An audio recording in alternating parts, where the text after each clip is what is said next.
Hey everyone, and welcome back to the Firefighters podcast, where we seek to develop, inspire, and motivate the world of the emergency services operator through a series of wide-ranging conversations. Now, before we go any further, just hit that rate, follow, or subscribe button on whatever platform you're listening to. It's a key performance indicator for us and helps us reach even more people. Now, here's what we've got for you today. You're a really knowledgeable bloke. So it seems on YouTube anyway, and probably has this against me with the podcast. But like, I wanted to ask because you and I both know we've sat with hundreds of people from around the world, chatted to friends, and you're like, dude, you should start a YouTube channel. You should start a thing. You should do a podcast. You'd be way better at it than I would. But most people don't have the balls to do it. Like, the fire service isn't waiting for experts. I always say it's waiting for participants. It's waiting for people to get involved, to jump into the sandpit. And most people are scared to do it. And fear has like a brilliant imagination, but a terrible aim. Like, it just stops us from doing stuff. So like, how did you develop the curiosity? Because curiosity kind of builds confidence, doesn't it? How did you start doing this? I don't really have a single yes, I'm going to do it moment, but they're kind of more of a series of individual ones that kind of led to it. Because if I think about my sort of career, like, one thing I did before getting in, I was a volunteer firefighter to begin with, and when I was doing that, I did a honours research project around hazard reduction burning and removing fuel hazards. So I did a year-long research project at honours level, nothing higher than that. I'm not a scientist, I'm a firefighter. I've got a 5-meter swimming badge, but I don't like to brag about it. You know, I'm just putting it out there. I have got a swimming badge, but anyway. What is it? Yeah, so you did that. BSC's bronze swimming certificate, BSC. I don't like to talk about it, mate. I don't like to lord it over people. Well, I guess the reason why I bring it up is because I spent a year doing this research, and my supervisor at the time, he was I'll get to the point in a moment. He was essentially being an expert witness for the Canberra bushfires. So he was going over there, and so it's going back a while ago now. It's 2009 when we did this. And I'd spent like a year studying, and I was a volunteer firefighter. I'd been to a bunch of fires at that point, and I thought at least I knew what I was talking about with the topic that I wrote the thesis on. And he sat me down one day, just not to prove a point or anything. It just came up in a topic, and he absolutely schooled me on like Ember attack and how Canberra burnt down, and told me all this stuff and explained it in such a way that I just sat there at the end of it thinking, how the hell did I not know that? I've been a firefighter, I've been studying this stuff, and I've just, found myself thinking, how the hell did I not know that? How is that not common knowledge? Mm-hmm. And then that was kind of the first one that I really remember as how the hell did I not know that? And then the rest of my career has been a whole series of how the hell did I not know that moments. Yeah, but most people would take that experience and it would send them the other way. It wouldn't send them into, oh my God, I've learned something really cool. Let me go and tell everybody else. Like, I didn't know this. Did you know that? Do you know what I mean? Most people would take that as a, holy shit, I'm getting found out moment. Do you know what I mean? I remember someone said to me about interviews. Interviews is two people sat on opposite sides of the table, each hoping the other one doesn't find them out. Do you know what I mean? They're both hoping the other one doesn't realize they're full of shit. I am definitely not immune to that. That like, I probably told the story like I am, but I'm definitely not immune to that. But I absolutely do love the whole, how did I not know that moment in firefighting? Because if you're open to it, there's that many times you'll find yourself, you're thinking you're all over something, and then someone will just come in and go, have you thought about this? And you're just like, no, I haven't. And then, you get the opportunity to grow from that, and that sort of leads to the next thing. And that kind of gets back to the point of what you asked, is I've had a whole series of those moments as I was sort of, going through my career. And eventually I started, became the sort of, for my organization, one of the CFBT instructors. And I sort of ended up with the job of teaching fire dynamics as a part of that. So the bit that goes before. And I found that by understanding fire dynamics, everything else can kind of make sense. Mhm. If you get a bit of a good grounding in the basics, if you get a good understanding of how things work before you start launching into tactics, then you can start to make good tactical decisions based on the real world. Um, but then when we were training people, I was finding that it was just information overload. It was too much theory when people were coming along for a 2-day course, like to try and teach them fire dynamics and then fire behavior and then try and find some time for How long is practical the firefighting. fire behavior training unit part of the module with regard to Not it? long. It's If it's we it's only like yeah, 3 or it's 4 like hours. recruit. Oh shit, right. So it's not like Yeah, a day yeah. or 2 days because you No, have I a mean, lot I'd love to of. make it a week, but yeah. I don't want to make an assumption of some of the. We do have audiences from all over the world, but 70-ish% of the audience is in the UK. So I don't want to make assumption of what they do or don't know. Like what percentage? Mostly volleys over there. Oh, There's a small yeah, compartment of whole so time. yeah, basically, like I'm a career firefighter. There's around about 250 of us in our organization, career firefighters, Mhm. 300 maybe. And then there's around about 5,000 volunteers. So Massive. it's, yeah, well, How big's your we training operate a department? little bit, um, that's, oh, hard to tell you off the top of my head. It's a reasonable size, but I mean, we don't No, I have don't that mean like many. physically. I mean like how many instructors do you have? Sorry. Yeah, yeah, yeah. It's kind of spread out all over the state, and that's Okay. kind of the thing is, we're state run in Australia, Yeah. so it like we're not sort of run by local councils or cities. Yeah. It's an entire state, so we've got a big training department, but it's kind of spread out like everyone else's is, Okay. and it's So big, real is big that problems. Yeah. sort of we might see them as like workplace trainers where we'd have a slightly more specialisty person who would come in for standardization, consolidation on a specific topic, and then there would be like a satellite distributor effectively. They would be doing CPD for 500 people at Yeah, that area. I mean, the way we sort of work is we've got, like, if we're going to run a recruit course, we've got our instructors that will get brought in for that recruit course. Okay. They're usually operational people, and then they'll come in and be instructors So like devoted part-time to the instructors course. basically, and they're doing a number Yeah. of days a Yep. year. Yeah. Okay. Yeah. Yeah. We don't really have any. We have minimal full time instructors, Okay. but we also have for our volunteers. Like basically, we've got volunteers training volunteers under the sort of but they're not really under the oversight of the career guys, but they kind of are. Yeah, it's Okay. a different system than what I It is, generally hear yeah, around. but that makes standardization probably very, very hard. And I always say with like Uh, instructors, you do want a little bit of, I mean, a lot of it's personalized, really. I always say to an instructor, like, you are the conduit through this stuff. This stuff's just information. It's not really very interesting unless the person delivering it brings it to life. And to do that, yeah, sometimes yeah, you need to put in your own experiences, your own, not stories like fake stories, but your own real world comparisons to make this stuff relatable. Because people do learn through stories as well.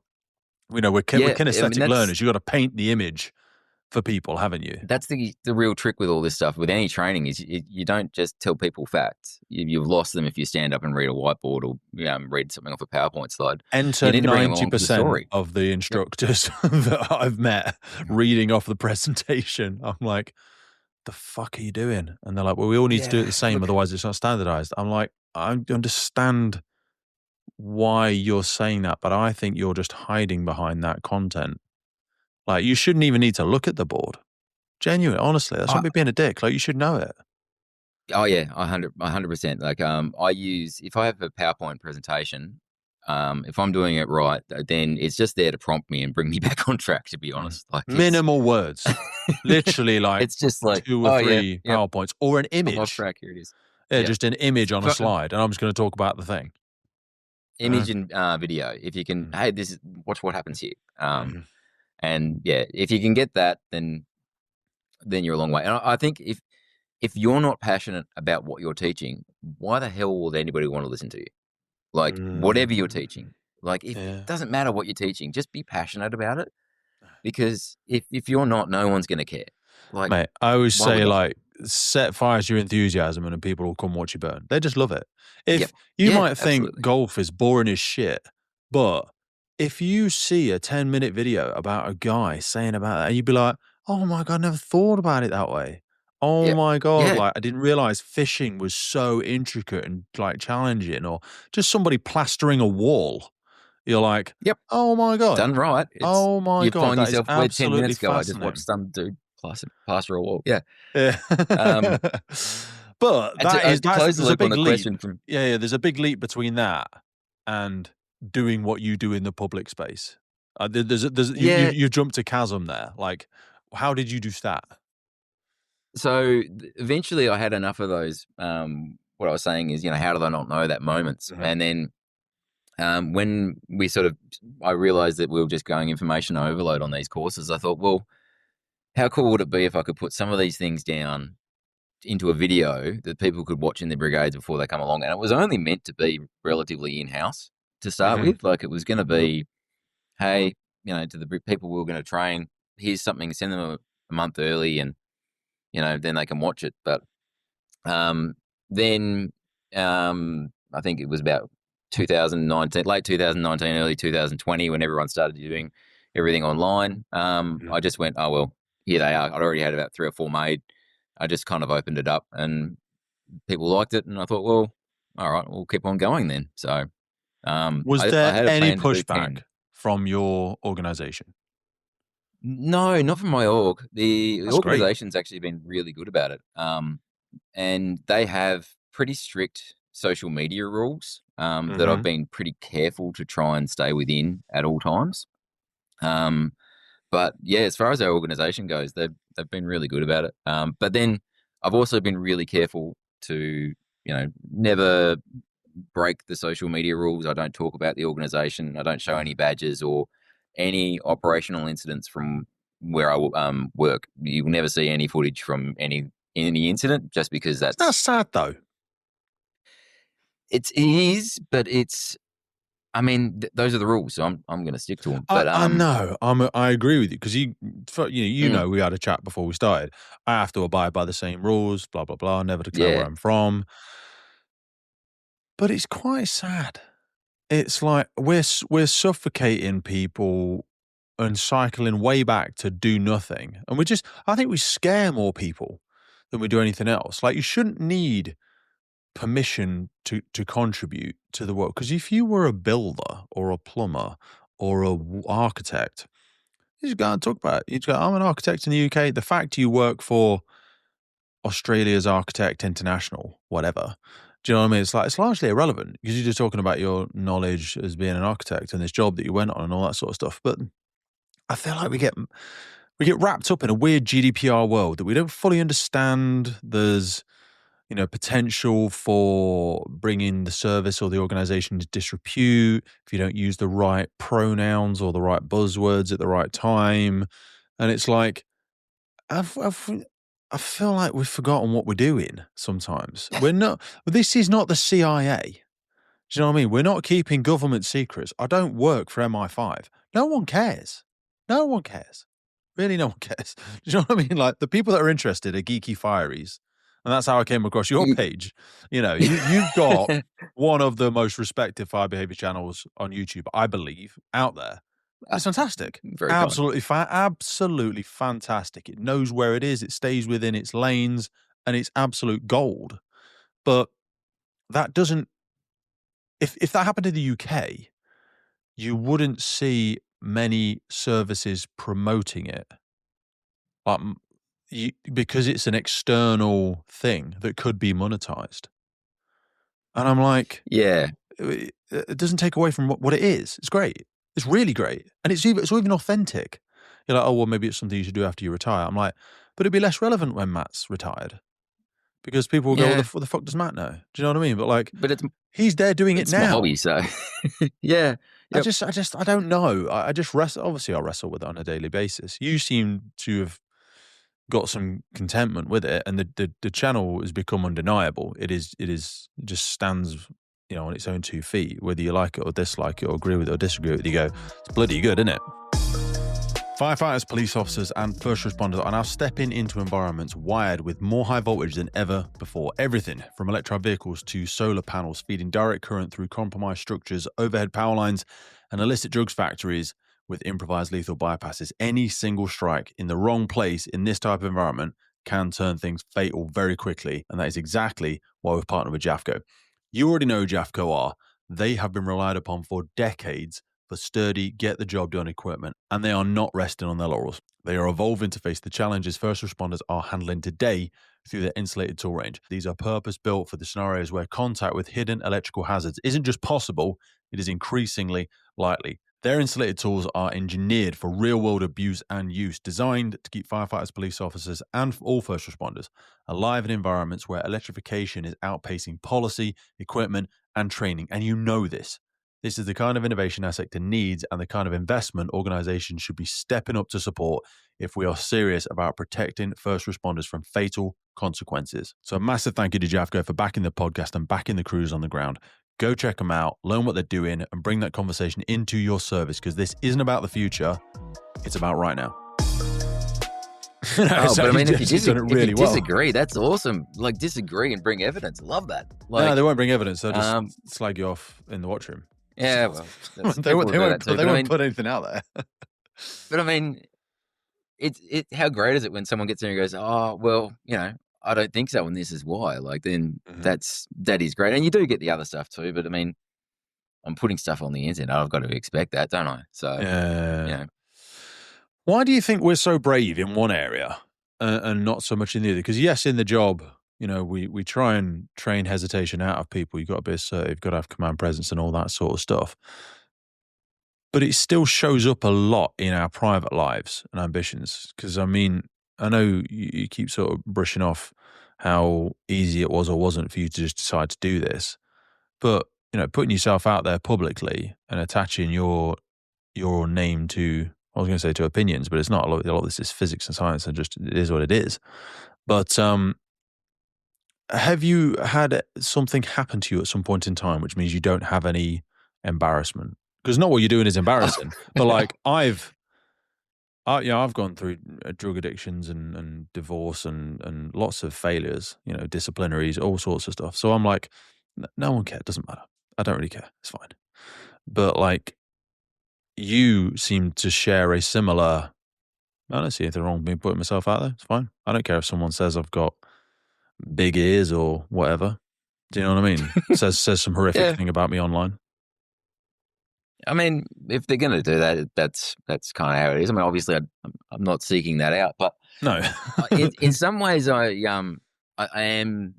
still do hide behind stuff, because when I'm writing these videos, I'll go through and make sure that what I'm saying is coming from something quite respectable. So it's usually either a fire dynamics textbook or a really reputable source like one of the FSRI courses or something like that. So I'm not that worried about being it's not your opinion. Putting misinformation out there. You're not putting opinion on a lot of stuff. No. I'm trying not to.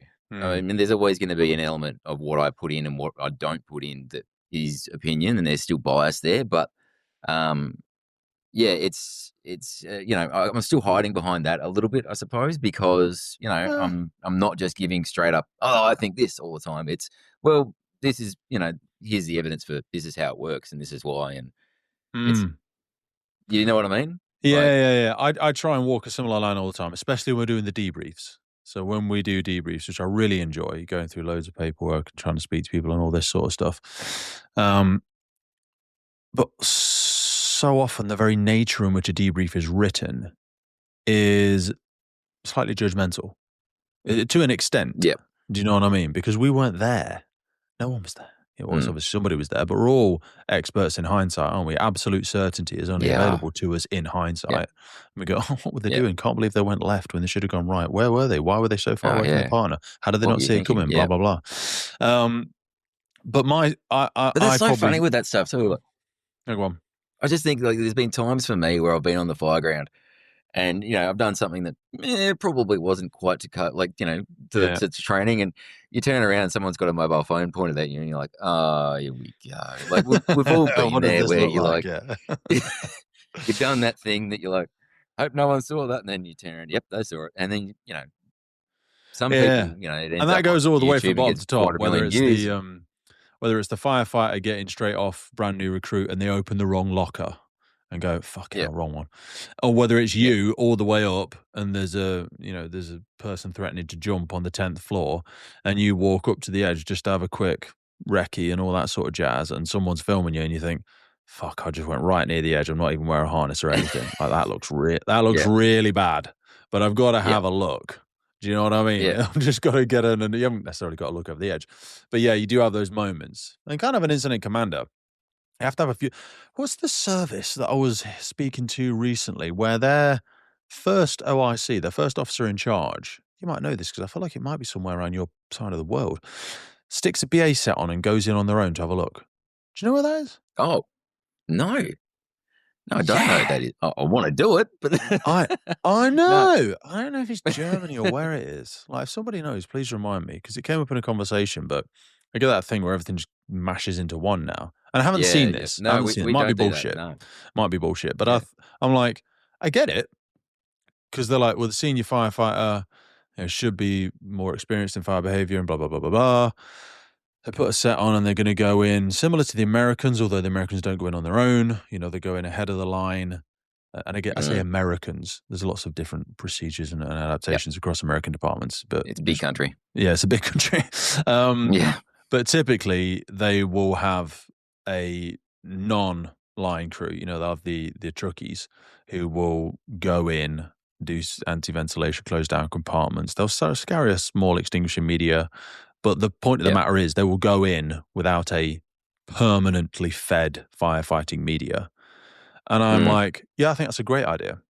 Because how many times as a TAC vent or a fire behavior instructor or whatever do you wander around a building on fire with no firefighting media at all?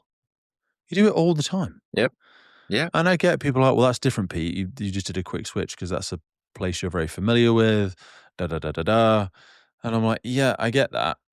But I also had the same argument when we were talking about stairwell protection teams and them being able to deploy under air whenever they choose. So in the UK, we have a thing typically where when you go through our engine control board, you must go under air then, i.e. you put your Yeah. set on Yep. start up. And from that point, you're locked in until you come back out Yeah. and go back through the board and you go re-entry, secondary wear, whatever. Yeah.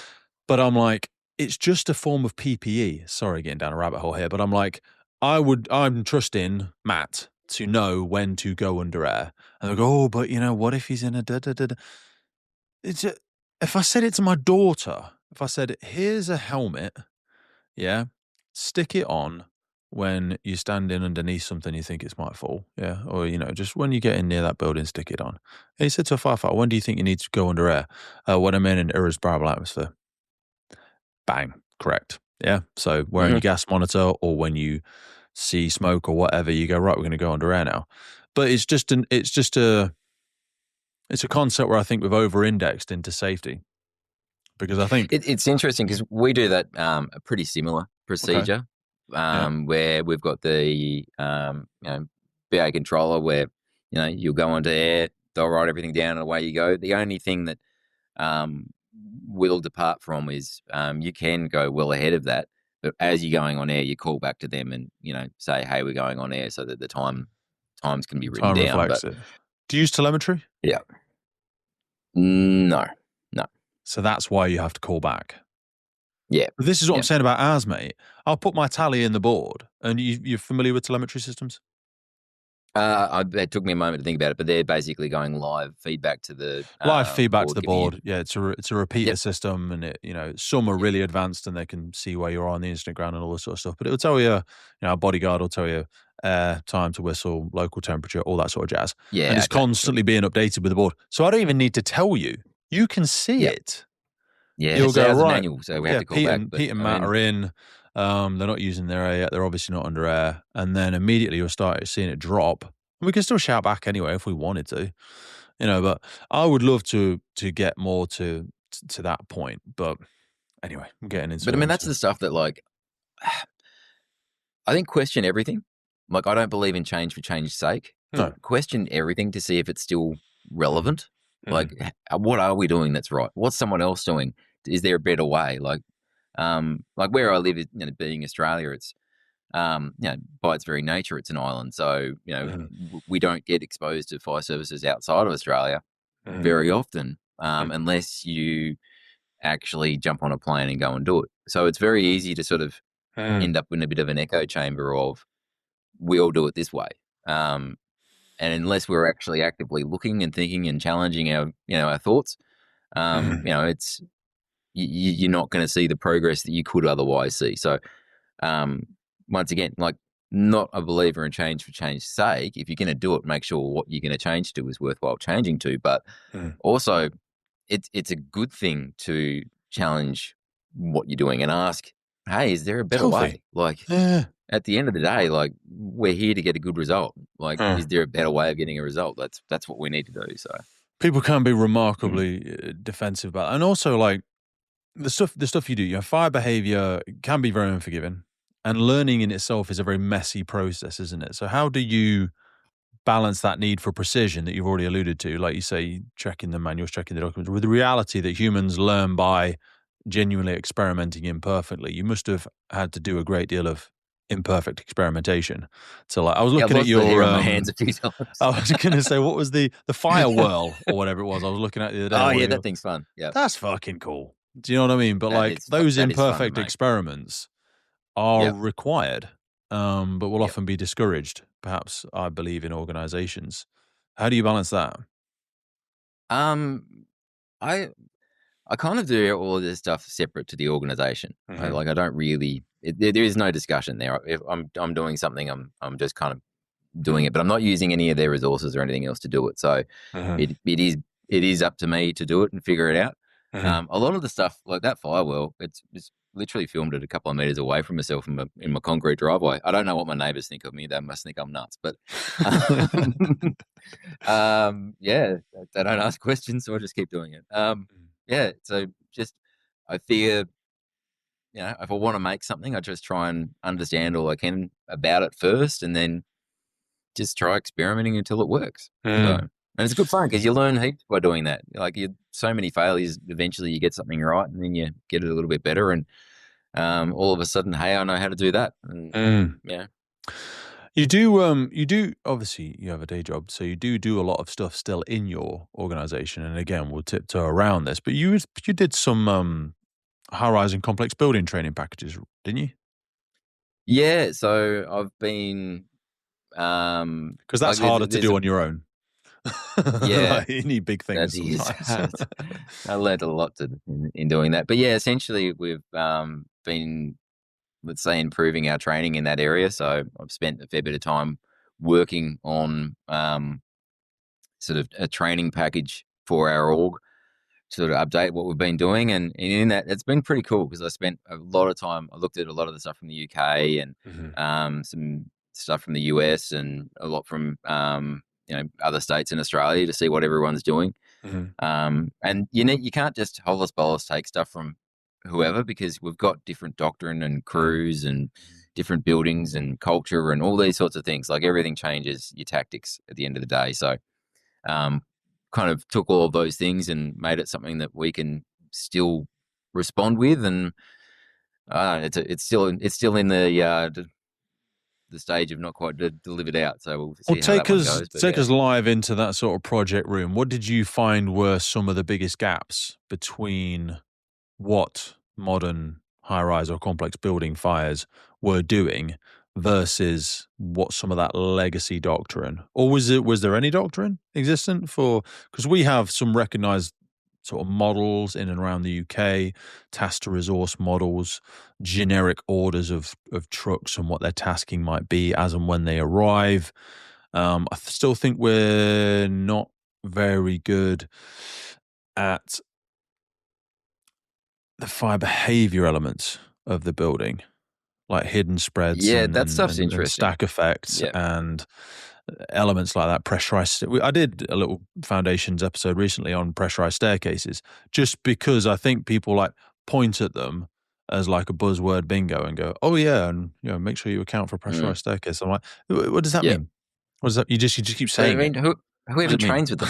Like, Yeah, exactly. yeah, you, like, I mean, how do you train with them? And that kind of thing. Like, if you start thinking about, all of the training that we say we want to do, the things that matter when you think about complex buildings, like, sadly, they're quite often, well, not quite often, but sometimes they're fairly high fatality events. And the thing that gets people tends to be carbon monoxide poisoning, if not hydrogen cyanide. So it's, asphyxiants tend to get people rather than the fire.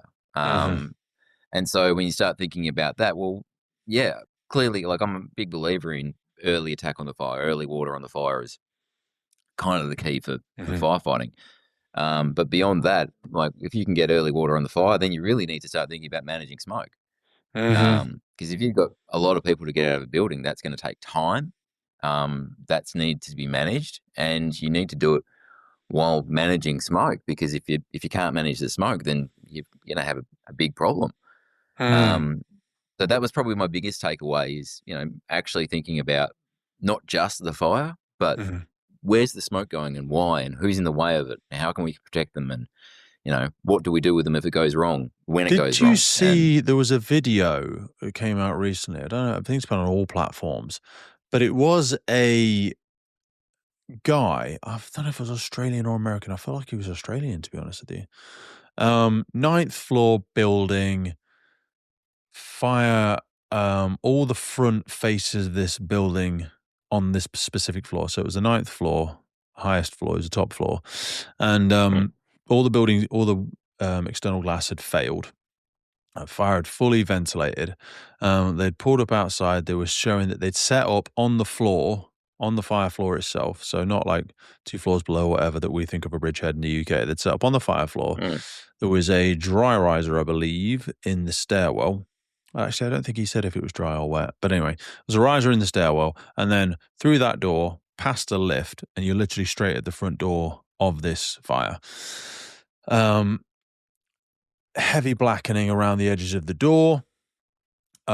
Just through the door, you could see the neutral plane was probably around like bicep chest height.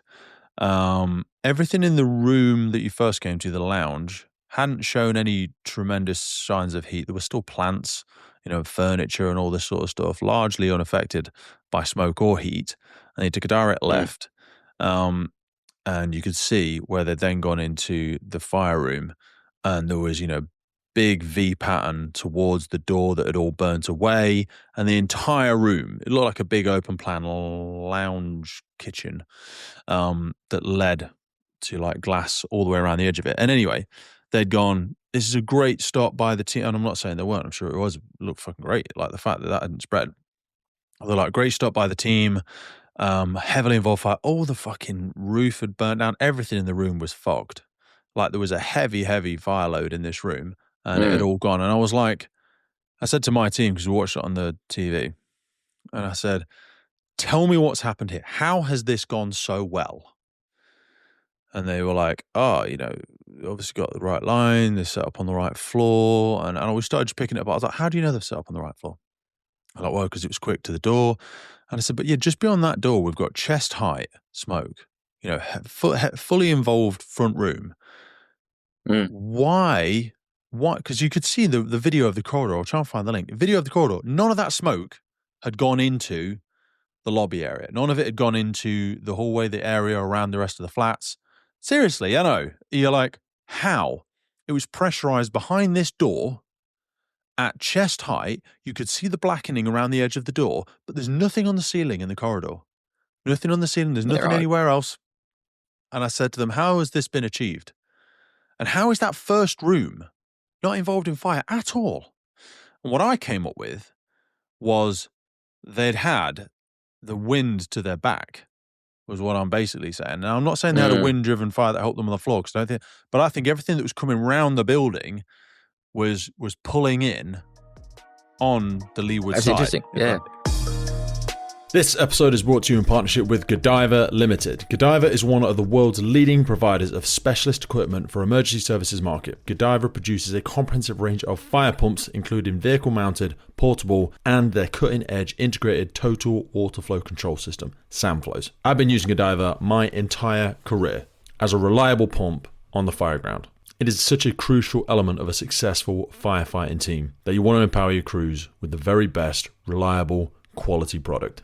Reach out to our partners by checking the notes in the podcast. Now back to the show. Yep. And as soon as they've opened that front door, everything that was sat behind it is just gone whoosh, because they've got clear unidirectional flow path going up the stairwell, into the floor. And as soon as they've opened that, it's allowed it to pull everything up through that floor, up through the stairwell, out through there. And it's because how's none of that smoke come into this hallway? It's pressurized behind that door. All the windows have failed, so it's trying to draw more. I think there's several things they got away with there. One, they've opened that and it's just whipped it all out those windows, which is absolutely fine and what it should have done. B, you were lucky it was on the top floor, because if there'd have been anything on the floors above it, that would have been just coandering, jumping through the floors. Yeah. And I was just like, we all get lucky without knowing it. And I'm sure they did everything really, really well. But if the wind had been in the opposite direction, they'd have been fucked. Yeah. They'd have been fucked beyond foot. You'd have not, and I said it around, because you mentioned about the casualties. I was like, you would not be getting anyone else off that floor, because that thing would be full of smoke. The entry control and the bridgehead team that set up 6 meters away from the front door with all their shit out, set into the height, that whole thing is full of smoke. So they're going to abandon that and head back down the stairs and have to set into the hydrant again 2 floors below. Do you know what I mean? And they may have already known all of this. They may have gone, we recognize the wind direction and we decided to do this. But he didn't. He was just doing a very quick, like, this is where we set in. We went in through this door. The team pushed hard, attacked here, attacked there. And I was like, I bet they did do all of that. And I'll bet they were great. And I'm sure I would have done nothing different and no better. But I was like, that worked because the wind was going with you. Like, was what I took away from it anyway. But when you talk about defending place, was the point I was going to get to in that. It's something we don't talk about a lot in the UK, because you mentioned most people die from carbon dioxide, hydrogen sulfide, all that sort of stuff. Talk to me a little bit around opening every door is a tactical decision. Like when people say, oh, there's a casualty in the second room on the left, but the fire's at the end of the corridor, and they'll go to the second room on the left and open the door and want to drag the casualty out because we're like, we should never pass a room with a casualty in it. I'm like, don't do that. See, that's such an interesting conversation to have. And it's one of those ones that I remember being really rigid in my thought process and being taught in a really rigid way, which was you never leave. If you know where they are, you go get them and you bring them out. And then, you would have brought them out through all the smoke. Dragged them back through all that potentially, smoke. You potentially could have extinguished the fire, ventilated, and then bring them out in a better way. Yeah. And especially if this is a high rise, like your control is giving them fire survival guidance. What do you think they're saying to them? Put stuff at the bottom of your door, stay near the window, open the window. Wait for we go in there and pop open that door and then, they're fucked. You know what I mean? Right, quickly put this smoke hood on, quick, oh shit, I don't know, I've not really trained with this in a while, just stick it on your head, I don't know, put it backwards, out you come. I just think to myself, if you could have just gone and isolated or extinguished that fire first and just let it all lift and get it out, it doesn't matter. To me, it doesn't matter if you get them out now or in 10 minutes' time. Unless you think... that's one of those ones that's full of context, but it's a good conversation to have. Like, it's such a good conversation to have because, you could depends on the fire in my head versus the fire in yours. Like, it's what situation is in front of you to go, we've got this fire. You can shelter in place, stay behind your door. We know that even hollow core doors can withstand pretty much direct fire for some period of time before they give up. So if you've got a team of firefighters well ahead of that extinguishing a fire, then that's potentially the safest place to be. Yeah. Versus, maybe the fire's in the next unit and the fire separation isn't working. Well, that's different now, isn't it? Mhm. And so Even then, the part of me context would and want shades the of grey everywhere. first team to still go to the fire. Oh, straight to the fire. I would Yep. still want them to go straight to the fire. I always say to people, the clue's in the name. It's fire and rescue. Do the fire thing first. Do you know what I mean? That is It's the thing always causing the all the go-to. trouble. Yeah, that's the thing. Do you hear the combine harvester analogy? That's always the one that people talk that's it. That one's everywhere. Like, switch it off. Switch off the nasty thing, creating the toxic stuff. Then we'll go and there's we'll also go and do something else. There still is also an argument for snatch and grab in the right situation too. Like I realise I've just sort of said that you just leave them there, and sometimes you wouldn't. Sometimes you'd prioritise the person because maybe they are in immediate danger, and by the time you extinguish the fire, they'll be worse. So like, firefighting is a lot of shades of grey. It is, yeah. If firefighting is unless or depends. That is fine. Yeah. That should be the title of most training. Depends. Yeah. Yeah. And I should actually mention with the high rise stuff is like I'm not an expert. I'm someone that in my org I've written some training because I was the person willing to do it. There are much more knowledgeable people out there than me, but it has been a really cool project to do, and I've learned a lot. So, from that point of view, it's been good. So when you are doing training either in your organization or you're trying to think about putting these, quick training packages that you've got on, like there's 40 something videos I think you've got on there now, thousands and thousands of views, but they're all quite digestible. I think the longest one is like 20 minutes. So, a lot of them are 3-4 minute, pretty digestible stuff. When you think about either training large recruit programs in your organization or creating content for people online, what actually makes knowledge stick for people long term, do you think? Story. I think you need to bring people along with the story. And I attempt to do it. I don't know how well I do it, but you got to tell people why it's important, and then show them it working and show them why it works. And I think if you can do that, then it's something that they'll be able to take away. Mm-hmm. Whereas if you just start spewing facts at somebody, then I'll just switch off. And so it's kind of one of those things that I'm working on with the channel. I think sometimes I do it better than others, but if you want to take people along for the ride, you've got to tell them why it's important and then walk them through it. Allow them to sort of digest it as you go, and not just pyrolysis is the thermal decomposition of a material. Go. Yeah. And then that's what? Hold on. What? Hey. Did you ever hear the concept of the elephant and the rider? No. Hey, you like this one, I think. It's in a book called Switch. I can't remember who the author is.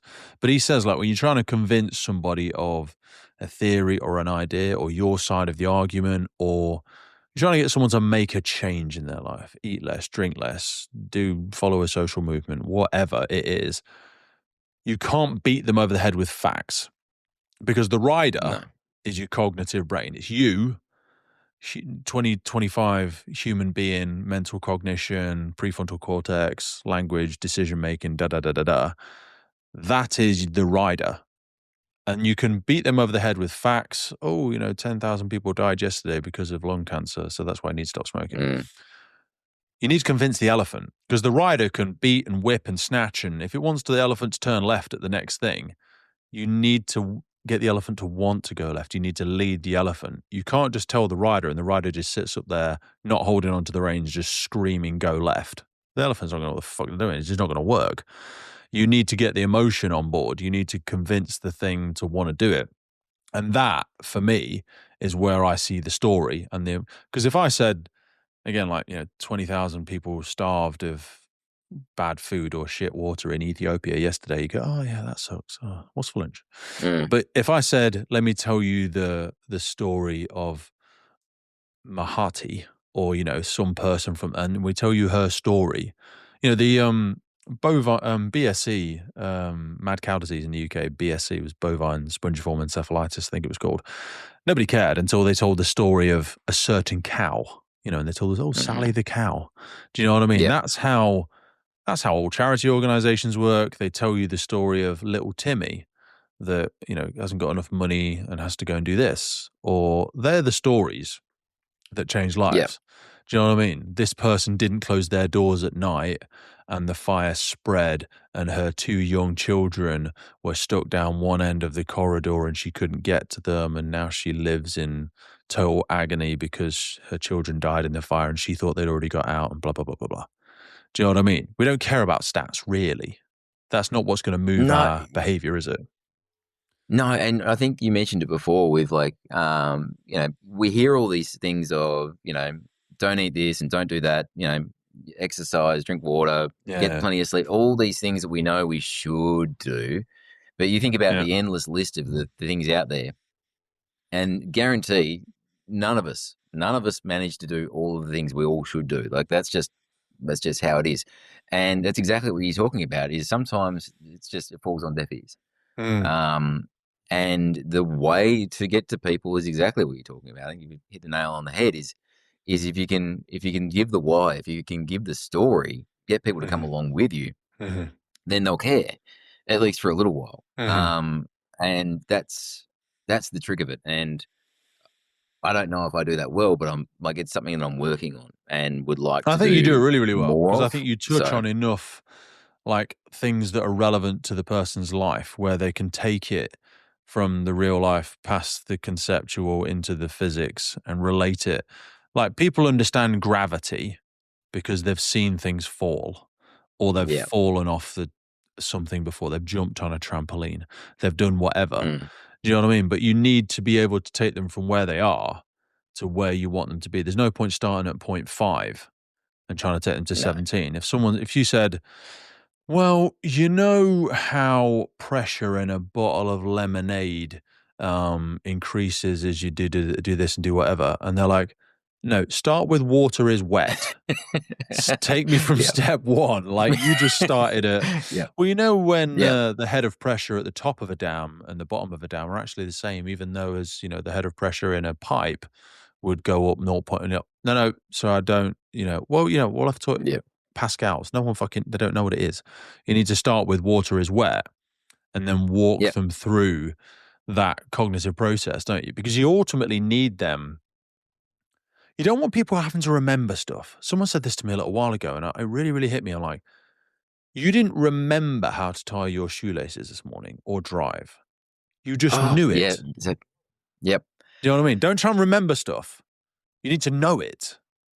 Have you? It's so different, isn't it? Heard of a book called Thinking Fast and Thinking Slow? Yes, I have. Yeah. So it's all about heuristics and mental slides, essentially.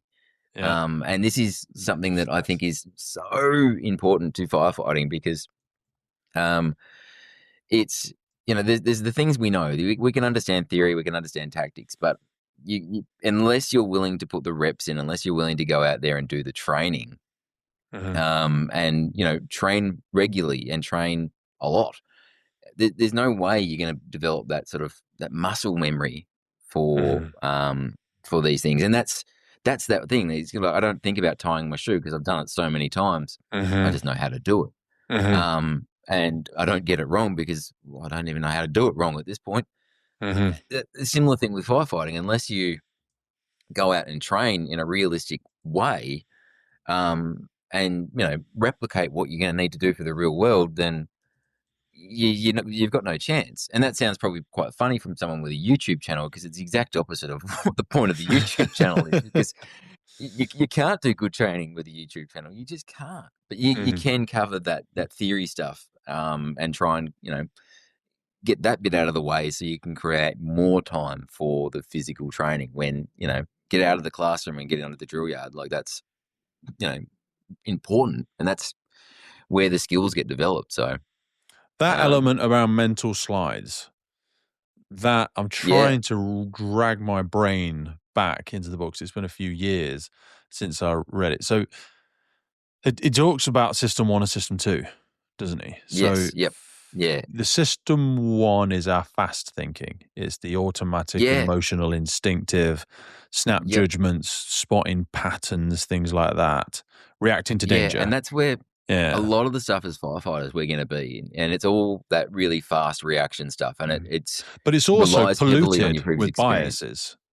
Oh, 100%. Yeah. But it's also got humans to where we are now. Like, it works.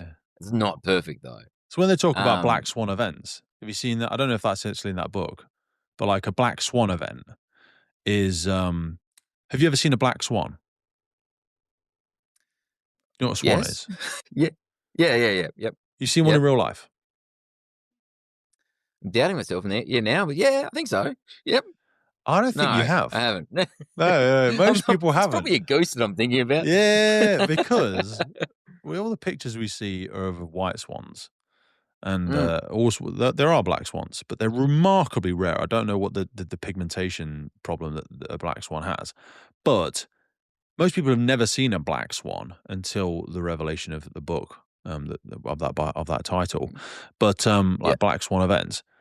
But if you've never seen one, you'd be forgiven for believing that swans are only white. And that's your unconscious bias because you've never experienced a black swan. Yeah. Do you know what I mean? Whereas, and this is interesting when you start talking about training, because so when we go and do our training, we talk about sort of modern synthetic materials and how quickly they can burn, and obviously ventilation control comes into it a lot. But then when we go to do our training, what do we burn? Like, what do you guys burn for your live fire? Pallets, chipboard. So there's a few places natural materials. that I went to Warwickshire, and I was speaking to Manchester again recently, where they want to start getting like sofas, X-display models that people can't sell. Yeah. Do you know what I mean? And it needs to be today's stuff because like the development of when people say fire hasn't changed, they're like, well, it has, because the insulation material has changed, the toys that children are playing with has changed. You look at an old sofa bone versus a new sofa, like the megawatt of fire capacity and fuel capacity with this in them, the heat capacity, sorry. Mass loss the fire rate, loading is totally different. Totally different. But we're still burning. Yeah, we're still burning pallets and chipboard because it's readily available. It's sometimes easier to scrub. And there's nothing wrong with that. Like, that training is still really excellent to make the point that you're trying to make about, looking at smoke and all these kinds of things. You have to understand the limitations of what you can teach with it, though. Yes, absolutely. We say the same with synthetic smoke, mate. Fuck me gently. Synthetic smoke. It is a tool. It is a tool in the toolbox. Let me ask. I keep putting in my fucking ADHD is terrible. People hate it. I'm apologizing. This is why other people should run a podcast. I want to ask you, and I will shut the hell up. Do you use synthetic smoke over there at all? If so, what's the limitations of it as a teaching tool? And neither of us are experts, but we'll just talk about it. So yes, we use it. But what I would probably say is to zoom out a little bit with those, because we do the CFBT style burns with the chipboard and that kind of stuff. We also burn some hay just for search patterns and that kind of thing. So just creates a lot of smoke. It's got no thermal layering in it whatsoever, so it just drops to the floor. It's not very hot, not a lot of heat, but it does make a really thick, difficult to see through smoke, which is good for basically working in blackout conditions. And we use the party smoke for the same thing. It doesn't replicate fire behaviour. That's not part of the conversation. The part of the conversation you're doing when you're using synthetic smoke is, hey, we're here so that you can learn to search without your ability to see. Like, this is what we're going to do. So you would test search procedures and mind mapping. You could assess that in that condition. It is beyond a privilege to be able to bring the Firefighters podcast to you, and we are so grateful for every single person that supports, listens, shares, and follows our journey. But here's the honest truth.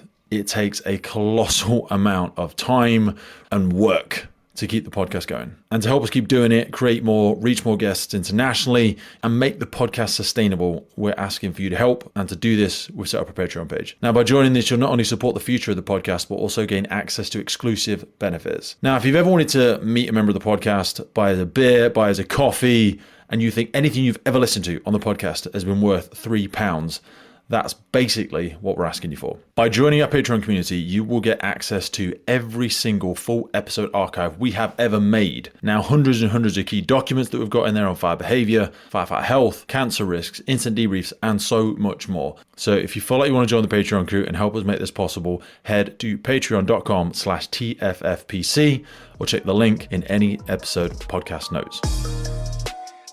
That's generally what it's used for, is to develop that experience in it, and that. But isn't that there a kind problem of BA that training? anytime But you're doing those things, and I'm speaking like I'm a hypocrite because we do it here, right?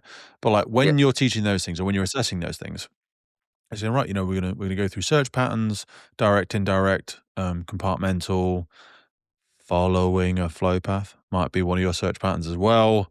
Yeah, but we can't do that one in this. No. So the irony is, if I'm telling you the purpose of search, yes, we might find casualties, but the purpose of search is to ideally identify the fire compartment and extinguish, and then continue search. If that is kind of the North Star of the search, and we haven't got it, don't make good the enemy of perfect. But I'm like, it's hard, isn't it? Because they're going to pick up training scars. It's really hard to do good training. Yep. Because we'll keep saying to them, make sure you use your thermal imaging camera on a regular basis, stay low. Why do I need to stay low? It's not even that warm. There's no environmental feedback to tell me to stay low. Smoke that's really cold. Yeah. Smoke's really cold. It's not buoyant. There's no neutral plane because it's fucking everywhere. Do you know what I mean? It's like, do you know what I'm saying? And where do you go? Like you start talking about the inverse square law with people when you're trying to get them to stay low. Like, but without that, environmental feedback, it doesn't even work that well with kids.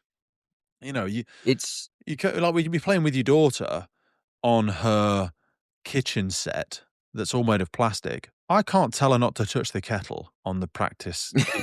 She's not fucking hot, is it? Or I'm like, I'm going to teach her. I'm going to fucking fill it with boiling water, and splash her every time she does it. Because that's how they learn, isn't it, Matt? But you know what I mean? It's like I'm going to teach social etiquette and fun. I mean, people say, just for God's sake, have fun with your kid. Like, you haven't got to teach them something all the time. I know, but like, we teach social etiquette. Oh, daddy has a tea. You sit there, you sit. But we're not going to be teaching food prep or like dangers in the kitchen, are we? With her playset. Stupid analogy, but do you know what I'm trying to say? I see what you're saying, and it's a funny one because, like, even within the using actual, couches and everything else, clearly for the most part we can't do that. Why? There's too many. Well, depends where you are. If you start lighting up couches and you've got big black plumes of smoke leaving your property, there's particulate matter, PM2.5. That's you do it on a regular basis. That's creating health issues for the public.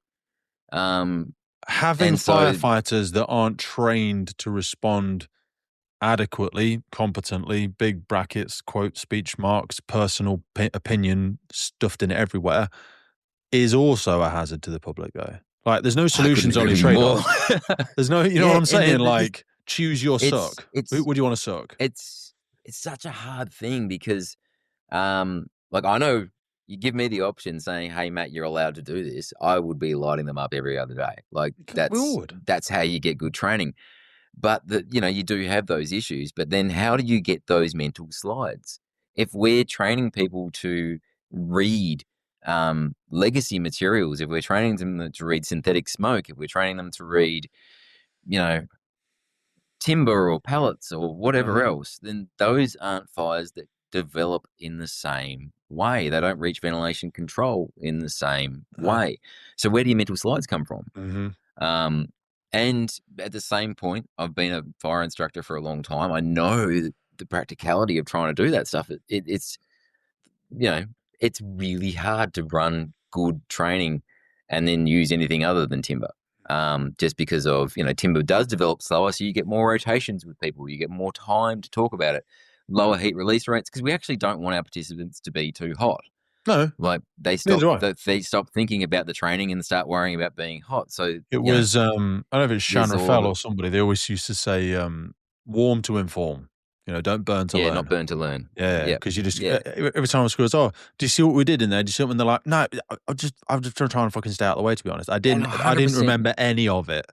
I just went. You can think of times it when was we've hot. done it with people, and you've come out of CFBT cells. They've got red faces. We run it too hot, and they're all like, "Oh, that was amazing. There was rollover everywhere." And you're like, "Yeah, what did you learn?" And they're like, "Nothing." Fuck it was wicked. They just thought it was cool, and you're like, and also well, when you get to that point, you're picking up all sorts of other bad shit, because this is the thing about like the boundaries. Like in the UK, because it's cold here, it's cold and damp. So all of our properties now are built to be as tight as, but they're not all perfect. Of course they're not. But like energy's expensive. We've got double glazing everywhere. Everything's trying to be insulated. We're trying to save money. So fires in the UK will progress to a ventilation control fire rapidly. Very, very quickly. A smaller compartments. You don't have big open plan stuff in the UK. Properties are expensive, blah, blah, blah, blah, blah. Small compartments full of stuff. Yeah. Yep. In a very insulated. Huge fuel loads. Enormous. Huge fuel loads. So very, very, very, very quickly. I would say, finger in the air, 96% of domestic fires that we're going to go to will be ventilation controlled in the first 10 minutes, something like, probably less. Yep. That's probably fair. Yep. But we don't teach barely any. There are a lot of tac bank instructors and stuff, but they will know, if they just forgive me for a second for my last statement, they'll know we're not teaching a lot of stuff around ventilation control. We're very nervous about positive pressure attack and ventilation techniques. Most people, if you stood outside the building, and I do this, I put on just pictures or quick YouTube videos, and I say, right, we've arrived at this. Tell me, is it fuel controlled or ventilation controlled? Yep. It's all. There's almost not enough foundational understanding to understand the question. Yeah. Let alone debate the answer. And I always try and I'm not. There's so much. You and I think are on the same page. There's so much I don't know. So much. I would say to people like, the more your island of knowledge grows, so does the shore of ignorance. I speak to so and so, and you go, "Oh my God, I'm a moron. Like I didn't know that at all." As you say yourself, you know what I mean? And I'm like, yeah, look.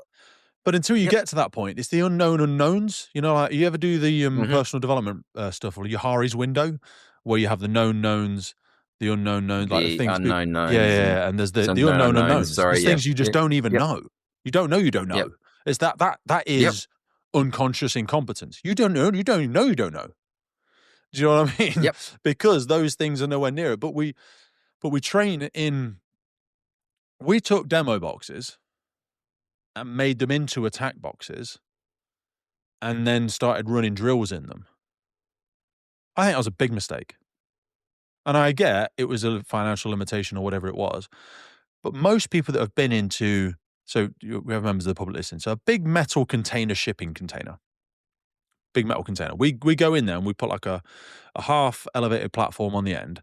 We strap some wood to the outside of it, basically, or the inside, but like to simulate some sort of ceiling and the walls and ceiling. Yeah, we might put a small fire load in the back of it, leaning up against the back. Usually, we'll set fire to it, and then we'll talk about the principles of fire. We'll talk about radiation, convection, heat, and then eventually we'll start seeing pyrolysis. We'll have a cup of water, we'll have a bit of carpet, we'll have a bit of fire kit.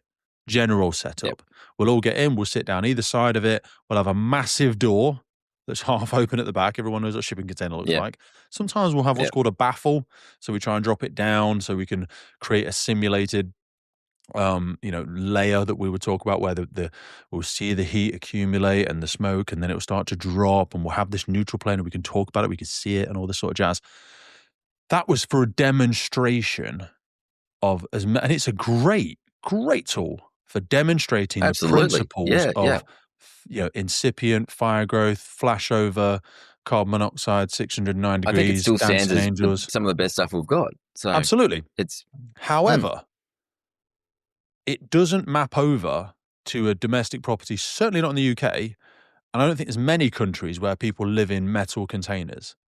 Not many. And if they are, they're third world problems. We're not doing that in the UK or the US. There's probably not a lot of it in Australia either. But even when I look at Australia, and again, you'll have to correct me on a lot of this, it's a lot hotter, and generally, single glazing is still quite prolific, not because you don't Really have any, common. not because you don't have any money, because there's no requirement for it, really. You know, it doesn't get as cold all of the time.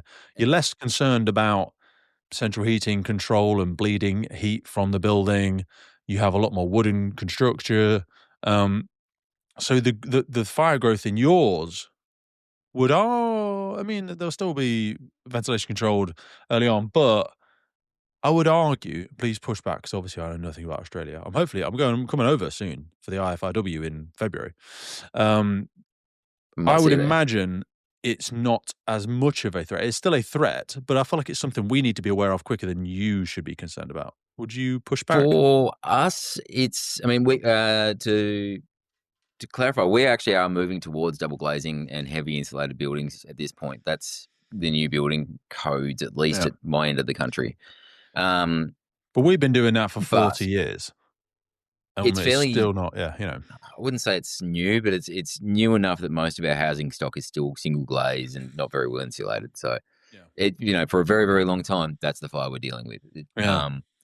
And a lot of the time when we arrive, you've got sort of one window venting because the single glaze goes so easily. And people run into the misnomer there that, it's venting, therefore it's safe.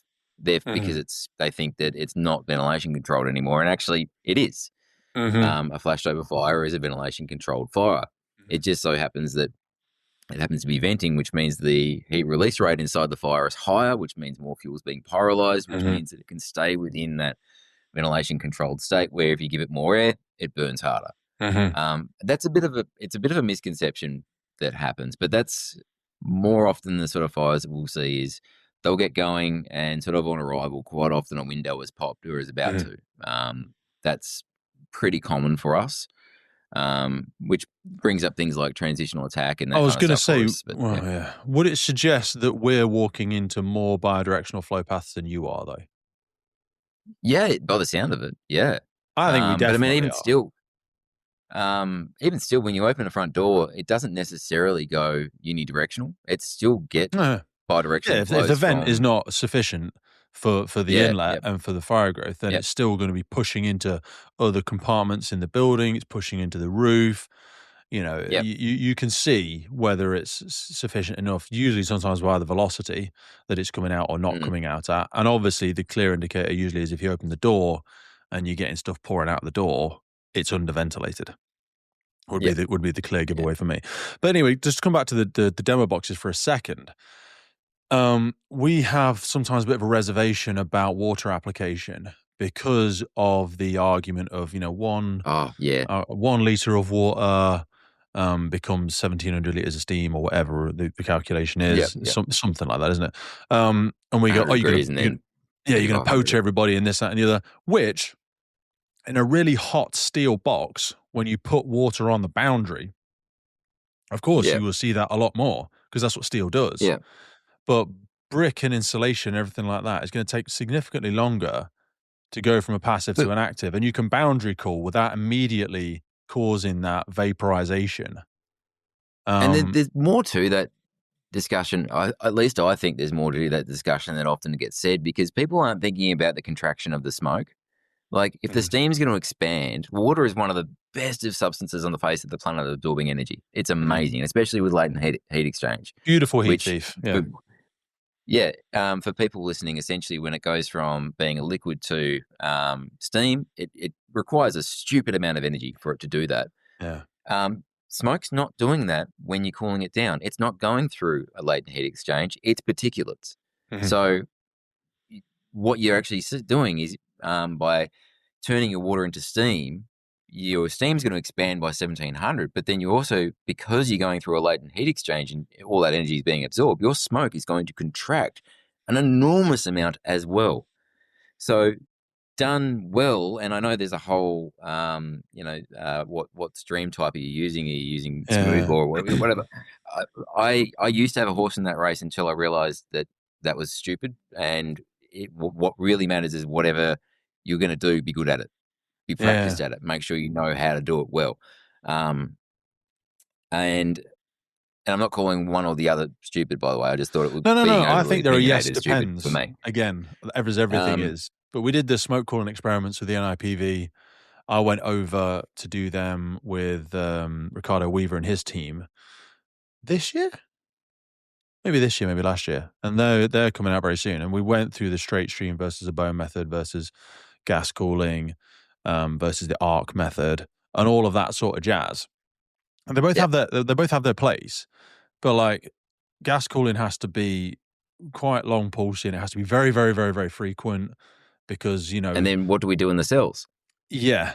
Depending on the ventilation profile of the building, you know, the hot gases will move anything between 10 to 40 meters a second, which is fucking really fast. It's something like 50, 60 miles an hour. So if you're just doing a little squib in front of you every 5 seconds, there's no fucking point. There really is absolutely no point. You're literally making it no better for you, the casualty, for anybody. So you can use it, but you've got to be very, very quick in your application, very, very low, and you've got to advance quite quickly. It's all a temporary measure, purely for your own benefit. Until you get to the fire. But in the same respect, and that requires a tremendous amount of muscle memory, skill.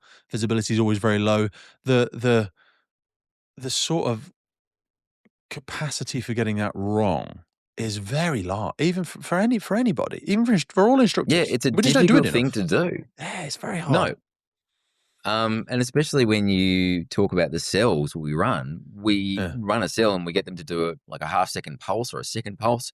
Any more than that, we turn the nozzle off for them and say, "Oh no, that's too much water because we're going to put the fire out." And so, what lesson are we teaching? Yeah, and that's the limitation. So that's one of the difficult things with this kind of training is, you know, how are we going to develop that muscle memory? And not to mention, we never really put fires out in those things either. Like, right. So how do you not navigate conversations when you're talking about this sort of stuff with people that you've got a volunteer, station officer, 20 years in the job, 25 years in the job. They've always done it this way. Matt, there's no fire still burning that I've ever been to because they all go out eventually, even if we did fuck all, ironically. That old chestnut. But, you know, like, in fact, in that book, they talk about, I think they talk about loss aversion in Thinking Fast and Slow. Like, admitting you've been doing something wrong, or just because we say like learning new stuff is really interesting and it's fun, and it is. But I feel like the feel-good factor of learning something new is not disproportionately even to the feeling of knowing you've been doing something wrong. I think in the book they talk about in monetary, like, you would work harder to stop me stealing $1,000 from you than you would do to earn $1,000. Because that loss aversion, we cling to known safety, we avoid risk. The upside isn't big enough sometimes of learning something new. And also the way I've always done it, the public will clap no matter what because the public doesn't really, there's no idea what good looks like. They don't know what we do. They all go out eventually. So like, how do you try and convince the nuances? Do you just say, do you only pitch to people that are interested in it? Or, but like in your professional capacity, you do kind of need to deliver this stuff, and they, past a certain point, they have to get it. There's a few different things to talk about there, I guess. Is one, like if I'm training our trainees or recruits, if they're coming in having no fire experience, that's much easier. You can kind of lay down the law, and then the context and the nuance comes later in their career. They kind of need the black and white answers, because if you try and give them nuance straight up, like try and give them the grey straight up, you just melt their brain. There's just too much to know. They just need to know. They don't even need to know. They want to know. Just tell me what to do and how to do it is kind of where they're at. John's non-negotiables, like John McDonough talks about. It just, you know, we can argue about the nuances, but net positive in the vast majority of situations, just do this. You know what I mean? And that's what they kind of need, because if you go more than that, they're not going to remember it, because in 2 days' time or a week's time, they're going to move on to the next subject anyway, in those recruit courses. This episode of the podcast is brought to you by Gore-Tex Professional Fabrics. Now, we all know the working environment of a firefighter is filled with challenges. We face serious risks on the job, such as heat exhaustion, burns, physical and mental stress, and we frequently come into contact with high levels of toxic chemicals. Now, I have been wearing Gore-Tex for nearly 2 decades on the front line, working in hostile environments, tackling challenging incidents from firefighting to water incidents and in urban search and rescue environments. Gore-Tex have a well-earned reputation for protecting professionals in the fire and emergency services through their family of highly innovative, waterproof, breathable moisture barriers that exceeds global performance standards and are trusted worldwide. Gore-Tex, going further together. When you get to the person who has been there for 20 years, they've done it all, seen it all, I approach them differently because you have to kind of respect what they've seen and what they've done. And so rather than kind of a stand and deliver, it's more of a refresher. And you frame it that way. You say, well, look, we do first aid refreshers. We do, various other refreshers, RCR and all that kind of stuff. This is no different. We're just here to do a refresher. And we're going to talk about some stuff that's new. You might find it as new, or you might find that we've just rebadged some stuff and you'll get there and go, oh, yeah, that's right. Yeah. And if you do it right, you'll get people off the defensive and into the engaged. And I always I don't try to set people up to look bad. I, give them an opportunity to save face and talk about their jobs. And you can do that by, I love talking about the jobs I got wrong as an instructor, like the actual jobs that I went to and things didn't go right and where I'd made a mistake. And either there's one job in particular where, I remember I opened a door. I was a firefighter, fairly new in the job at that time. My station officer said, get the door open because the BA crew's almost ready. It was just a fire in an apartment, down the back of the apartment in the kitchen. Knock the door open, turn back around, and the BA team that I thought was ready to go are now pulling their mask off. And instead of closing that door again and making sure it was shut, I've just left the door open and run off to go help with the BA guy and got their mask back on and, got everything going and then ran back up. And by the time we got that done, then they'd gone from a clear hallway with a little bit of flame coming out of the kitchen to now a neutral plane starting to come down in the hallway and there's obvious flames coming out. And I use that example and it really disarms people. And I didn't even realize I had anything to do with that fire behavior until years later when I started to push to become a fire instructor. I remember sitting in a class and that was another oh shit moment where someone explained something to me and I sat there and went, oh, that fire. And I had that moment where I was like, yeah, okay, this matters. What we do matters on the fireground, how we do it and why. And you tell a story like that and quite often you'll get someone who will go, yeah, I had a similar thing. And then that's the goal. Like if you can get people to start to engage and tell stories, and they become champions for it experiences. themselves. Do you have a door control team in the organisations that you work for? What's your standard setup? Do you have a team of two? So standard setup on a truck for our career firefighters it's a 4. We've got an officer, a driver or pumpy, and 2 in the back. Yep. And they're our BA team. So when we go, standard BA team is 2. Yep. Yeah. So we don't have a third for a door control or anything else. We've first got 2. They'll get to a door. They'll do a bit of door entry technique, and then advance in. We haven't started playing around with anti-ventilation or those kinds of things as yet. Don't have anything against it. We're just not doing it.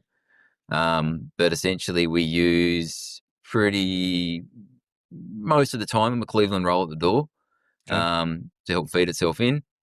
So, 38 mil hose is our normal attack line. You can run larger ones obviously if you wanted to, but that's going to be pretty significant. And then you use a 38 roll, as a standard on a Cleveland roll. Yep. So we only really use 38 mil Cleveland for our high-rise packs, which again I'm not sure is the best makeup. We'll sometimes use them for Denver packs high-rise would be packs. better. Yeah. But you we'll don't use them your for just residential house fire or your hose reels. They're a first aid reel, aren't they? Some people will use them. Our standard procedures are saying a 38 mil hose. Why? I consider the high pressure hose reels, like, they're high pressure because they've got such a small bore on them. They end up with so much friction loss. They have to be high pressure to get anything out the end of them. What You know, are they? Are they 19, 21s? What are they? they're like 19, something like that. And a 19 mil hose, you can just never get the volume if you need it. So I don't How really consider dare them you? I know. I agree with you, mate. But there's a lot of places in the Controversial. UK run 19s and 22s and all that sort And of look, stuff. But I've that's had this because I think conversation our lay so many flats, times. most Yeah. places or a lot of places, some places have 38s, more have 45s. Most, the Yep. organisation that I work for, we only have 52s and 64s. Yeah, okay. Yep. Now on our hose layers, we have obviously significantly larger hose, but on a standard truck, we have 52s and 64s, which immediately makes more behavioural friction around using the lay flat because Yeah. 52 is a bitch. It's heavy. We don't use things like hose Yeah. snaggers. That'd be a bit of work. We don't particularly teach hose management movement very much with a 52. I think that is a thing, isn't it? Is teaching Definitely. good movement with hose. Like, love to do more on it, but yeah. So but still, so you guys use 38s. Yep. Yeah, 38s and 38s. 64s are our main ones. Yeah. And would you chuck 2 Clevelands at the door in a standard Can line? do. Yeah, it depends on the building. Like, Okay. yeah, what we're going to be doing and why. And then a but team of most 2 would residential manage house- that. Sorry? Team of 2 would Who just would manage that. that? Yeah. Team 2? Yeah, the team of 2 would manage that, sorry. Oh, sorry. Yeah. Sorry, I talked over you. Yeah, the team of 2 would manage that. And then, if another truck comes in to back them up, then someone can help feed a bit of hose in. But generally, those 2 people will be the second BA team anyway. So maybe the backup pumpy, but it works. Yeah. So you said you don't think you get enough flow. I'm getting technical now. Don't worry, we won't go over for too long. But like, we don't think you would achieve enough flow out of a first aid reel. Oh, hose yeah, reel. absolutely. You can, and people. How have much time do and I time again need that then, you Matt? can. Well, Do you how use flow efficient are you? meters? Not often, no. Okay. Yeah. But are they on truck standard or? No, Okay. we could probably pull it up on one of the digital gauges. They are there, but we don't religiously use them. The idea for me is when you're looking at those hoses, you don't have the ability to dial up if you need to. If you want larger volume, it's not so much there. Mm-hmm. And the other half of that kind of conversation is what are we training for again? Like, even if you think about the rare residential house fire that we get these days, what are we going to do? Are we going to use that as, it's only this, we're just going to do this the easiest, quickest, whatever way? Or, hey, we're going to do the best job we can here, but we're also going to do it with the 38, so we get more experience in using 38 at live fires. We get better at it. We make sure our skills are honed, and if you start cutting corners at jobs, then where's the backup? Where's your final place? Yeah. Where's the reserve? What would you charge a 38 to? What pressure would you charge that to? About 700 kPa at the nozzle. Yeah. Okie dokie. And what's the capacity of a truck? They'll happily they'll happily drop above 1500 kPa with our trucks, about 5,000 litres a minute kind of thing. And what's the water capacity in truck? Testing me now, anywhere between 16 to 1800 litres. Wow. Okay, so we have 1800 litres on the vast majority of appliances. Some carry a little bit more. And you'll charge that 38 to 7 bar. So 700 kPa, roughly 7 bar. What is exactly 7 bar? They're a 7 bar branch. So, yeah, that's the goal. Yeah. Mate, this is my frustration because we will throw out a 52 and people will charge it. If I said charge that main attack line, people will probably charge it to 4 bar. Probably. That just seems to be what we've taught from training school. It's like if they want a pressure increase, they'll ask for it. But then people will go to the branch, set it to 225 litres a minute or whatever, and assume they're getting 225 litres a minute out of that because it's a charge line and it says 225 on it. But if you turn the branch on its side, it will tell you that it should be charged to 7 bar to achieve that flow rate. But even within that, there's so much variance when you start talking about that subject. And it's one that, like, I think I have a little bit of knowledge in, but I would like a lot more, where you start talking about, you start flowing more water and you start increasing the pressure and you end up with more friction loss, and your flow rate changes and you end up with more friction loss again. And there's all these kinds of things that when I say we have 700 at the branch, we're using a Fireground calculation that we know is wrong. So, it's one of those things. It's like we've got about 700 at the branch ish, but when we're 100% using a Fireground calculation that we know. You're still a hell of a lot closer than us, though. So I know we lose, half a bar per length of 0.2 bar per length of 64, and like 0.4 per length of 52 or whatever. So we're losing that a little bit every time we're flowing. It also depends greatly on your flow rate, your type of hose, whether or not there's dens in your hose, all that kind of stuff.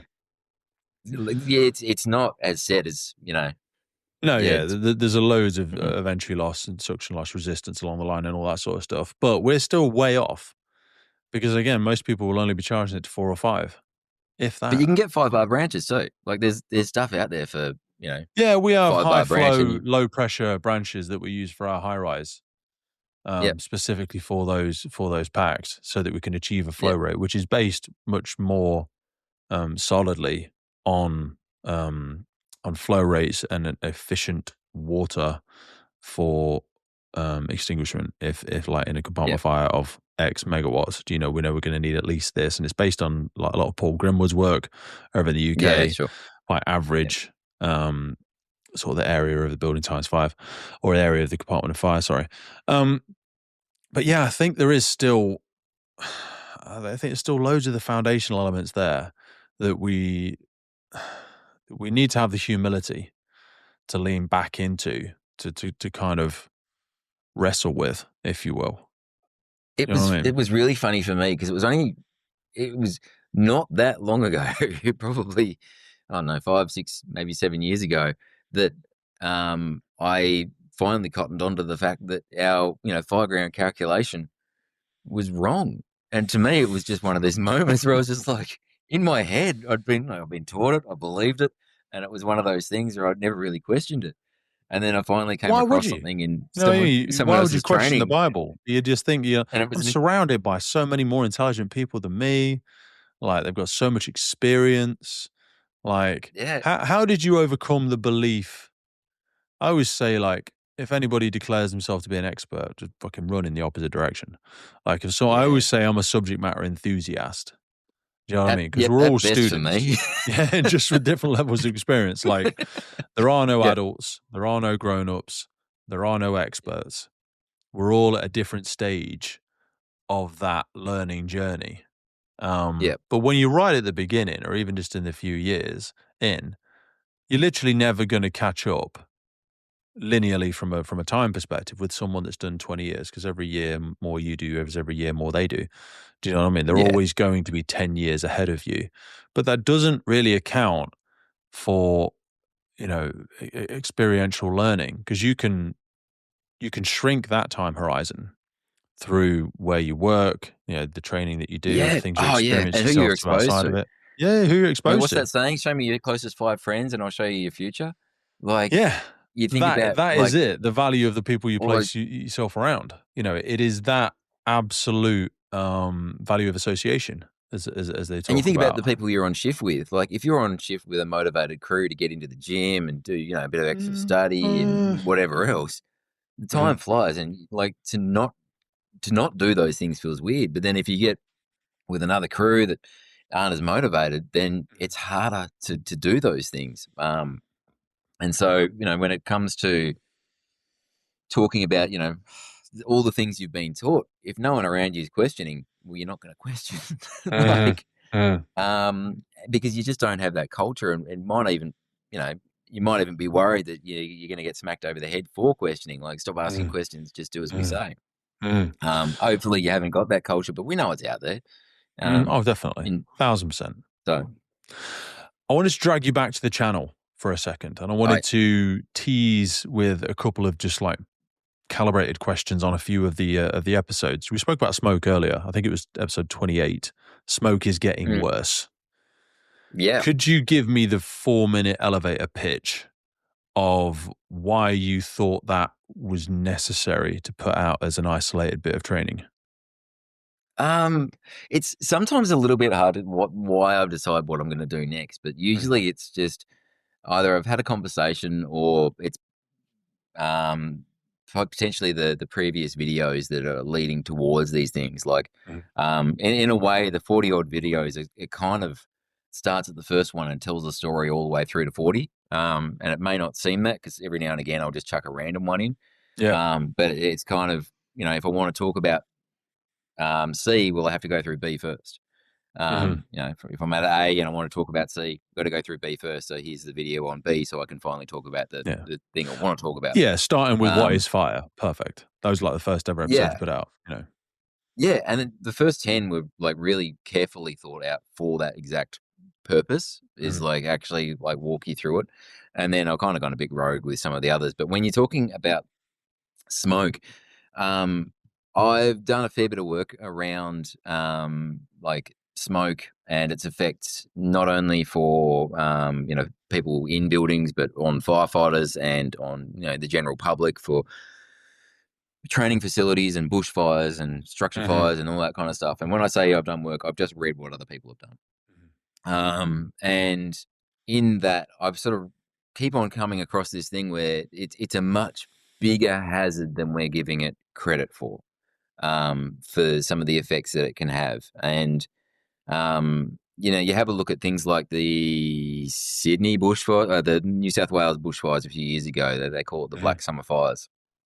There's a death toll from the fires itself, and I can't remember exact numbers, so I'm not even going to try. But it's they were pretty catastrophic fires with pretty serious death toll. But then when you have a look at the death toll from smoke affected people in the Sydney area, it is astronomically more. But it's not the thing we talk about. Because they don't attribute it directly to the fires. It's not part of that conversation. It didn't happen in, the fire front. It happened in, asthma wards of hospitals a long way away. So, from that point of view, it's kind of that unseen thing, but yet it is actually a much bigger problem than we kind of give it credit for, because there's people out there with respiratory illnesses or cardiovascular, illnesses as well, and they're really susceptible to this stuff. And then when we think about before, like when I was diving into that complex building stuff, I learned a lot in that. Like, I'm not an expert about that stuff whatsoever, but in learning about that stuff, I learned that, a lot of the people that die from, in those larger events is from smoke. And so you start to consider, start looking at how that occurs and why that occurs. And you look at some of the stuff that David Purser does. He's really interesting scientist when it comes to the effects of smoke on humans and everything else. And it's I've not come across that name before. I'm going to look him up. Oh, well worth it. There's good person to read his stuff, and I think he's done a few things on online as well. So it's one of those things that I think it's the more we know, the better we can do by the public. And even if it's just warning them, like sometimes we can't do anything about it, but if we can, warn them, there's a big plume coming your way. Let's do a rundown of it. So this is 2019-2020 Australian bushfire season called the Black Summer. Ran roughly June 2019 through to March 2020. Worst in the east and southeast coast, New South Wales, Victoria, parts of Queensland, South Australia. Been the driest year. The destruction over 24 million hectares burned. Jesus Christ. 3,000 homes, buildings destroyed. MSA are supporting us on today's podcast, and I chose to partner with them because I've been wearing this stuff for nearly 20 years, And they are the global leader in development, manufacture, and supply of incredible, safe products that really protect people, not just our communities out there, but also first responders, most importantly, all over the world. Get yourself over to MSA and have a look at it. The high performance protective clothing for emergency services responders. They also partner with us on the UK Pink Firefighters. It's because we love them. The helmets with the reflective visor, the F1XF, absolutely epic helmet. And not forgetting how they improve firefighter safety through their connectivity in the connected firefighter platform. MSA are always pushing the envelope, and it's a real privilege to be able to continue to grow our partnership together. So whether it's your PPE, your bunker gear, your helmets, your SCBA, your thermal imaging, your Luna, or your portable gas detection, both of us know that this equipment needs to work. It needs to be high quality, reliable, and dependable in the moment. And that's why I use MSA, because they know what's at stake. Yeah, when you go into the death stuff, that is interesting, isn't it? So indirect deaths and deaths from smoke exposure. So the direct death toll from the Black Summer fires was 33 people. However, the estimated smoke-related deaths was 417, with a combined human toll over the city was often cited as roughly 450. Yeah, 417 smoke-related deaths linked to sustained severe bushfires and smoke across eastern Australia. Yeah, that's massive, isn't it? Yeah, and that doesn't it kind make of the goes news, probably. unreported in many ways. Yeah, because it's not part of the fire front. It's sort of that unseen thing. So when it comes to why I am passionate about making a bit more education for smoke in my own little way, that's one of the reasons why, I guess. Why has it gotten worse then? Or why has it changed? Or is it always just bushfire smoke is probably the bad example for why it's getting worse. But why it's getting worse is comes back to something called the equivalence ratio. Essentially, when we're talking about fires in modern synthetics, you have a look at, don't quote me on numbers here, but if you have a look at timber's around about 50% carbon, some hydrogen, some oxygen. It's all built into the fuel source. So when it burns, there's already oxygen in the fuel source there to oxidize the carbon. All right. And then that's what's burning. So the carbon, some of the stuff that builds all the bad things, is already being oxidized and turned into carbon dioxide, which is less harmful than, say, benzene, which carbon can make if it forms a ring of six. So the more the carbon can be fully oxidized, the more the fire can burn cleanly, the better the products are coming off it, if that makes sense. Yeah. So if you have a well-ventilated fire, it's going to make less of these bad products. Where if you have, and we can see that most obviously fire, with bonfire versus house fire. You know what I mean? If people just Absolutely, look at the smoke coming off these things. Yeah, there's even a nice bonfire little- can burn what it looks cleanly if you get it burning really well. It looks like there's no smoke coming off whatsoever. And there's carbon dioxide coming off that still, but it's invisible to our eyes. So it's still creating heaps and heaps of carbon dioxide, but that is less hazardous to us than, say, things like benzene, which is what carbon can form if it's burning in a really unventilated state. And benzene's, carcinogenic. So is formaldehyde. And so is carbon monoxide is a really common one. That's not carcinogenic. That's just another really common product of underventilation. And so that's what you kind of get is once you've got fires that are burning with more fuel being created than there is oxygen to actually oxidize those fuels, then you end up with much worse products and lots more of them. So the reason why our fires are getting worse is because we've got these really, really rich fuel sources. I mentioned before, timber is about 50% carbon and then a little bit of hydrogen and some oxygen. But when we look at hydrocarbons, you've got some of them out there that are purely, what's the name of the hydrocarbon? They're purely hydrogen and carbon. They're all fuel and they're almost all carbon.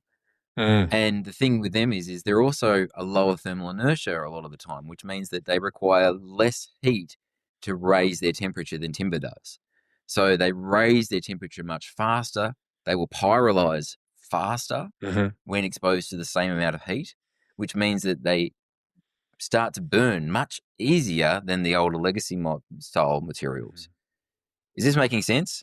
It is. I'm trying to attach my brain to yours as you talk through it. So leaner fuels are more predictable. Richer ones so you've got are more. What's the one when it's a purely when it's like an equal, when it's balanced, like the perfect perfect combustion is like a what's the term? stoichiometric. Stoichiometric. Yeah, perfect so combustion is you've got stoichiometric, where the exact the right amount of stoichiometric oxygen ratio. needed to burn all the fuel Yep. completely. I always You'll forget end that up word. with It's such a fucking tongue twister.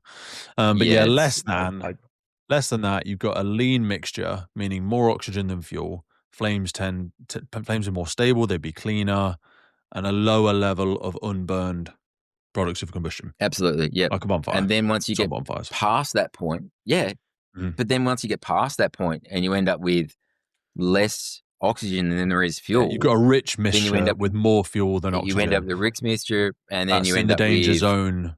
Like it's more unburned carbon fuel being collects. produced than there is oxygen to. Yeah. And then there's also things like nitrogen in there that can That's form when smoke hydrogen becomes cyanide. ignitable. Yeah, absolutely. Yep. Yeah, that's Yeah. when we're looking at And that's fire how it gas becomes ignitions ignitable. and stuff like that. So when the mix Because you get is not enough oxygen, that's when people start thinking in the territories of flashovers, backdrafts, rapid fire development, smoke explosions, all and those it's mainly because elements. there's heaps of carbon monoxide in there, and that's really flammable. Its flammability range is like 15 to 75% or something crazy. So like it loves to burn.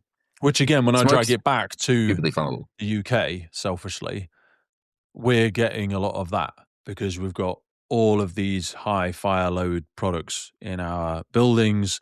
We will have a lot more potential. Well, we'll have a lot more explosive smoke knocking about. Yeah, Starved of oxygen. potentially, yeah. That's where I think that connects for me.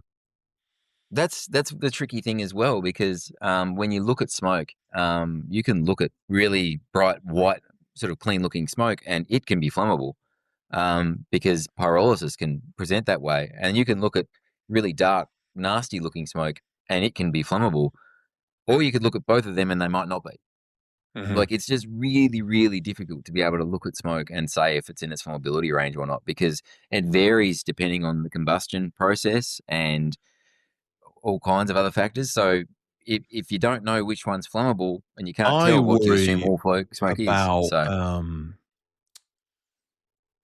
battery fires in properties. Specifically, lithium ion. Yeah, I know you did a video a little while back now. I don't know how much of you touched on it because it was a longish one. It was like 15 minutes or something like that. Yeah, around lithium ion. like that, yeah. Because that's when, if I looked at, so I had solar panels, photovoltaic panels on top of my property at the house that I had in my previous relationship, and we talked about getting a battery storage system because we didn't use all of it. It'd be nice to build it up during the day, underfloor heating during the night, all that jazz. Yeah.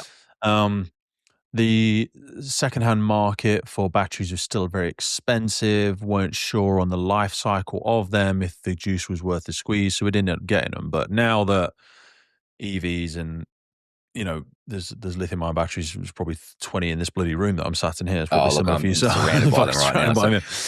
So as that technology accelerates, the price point will come down. They'll probably last a bit longer, whatever. The environment will pay the cost. But anyway, I think we will see more people storing energy in their homes with large battery banks somewhere in the property.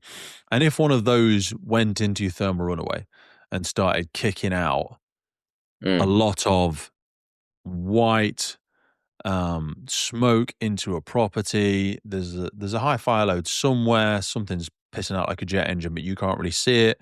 You approach the kitchen of that, and this battery storage system is under the stairs, wherever. You're just looking through the window, it's just white smoke. You know what I mean? You think there's a little bit of something going on. Yep. Yeah, it's probably burnt itself out, whatever it is. Yep. But highly explosive, highly toxic gas. Real bad. Giving you a whole forms different... an acid when it comes in contact with moisture. Yeah. So how are we preparing for that? That's a great question. Yeah. It's going to catch us out, I think, mate. I'm worried the about it. person who figures that one out is going to be quite wealthy, because that's a problem. And I think in Australia we've mandated that those systems have to be outside.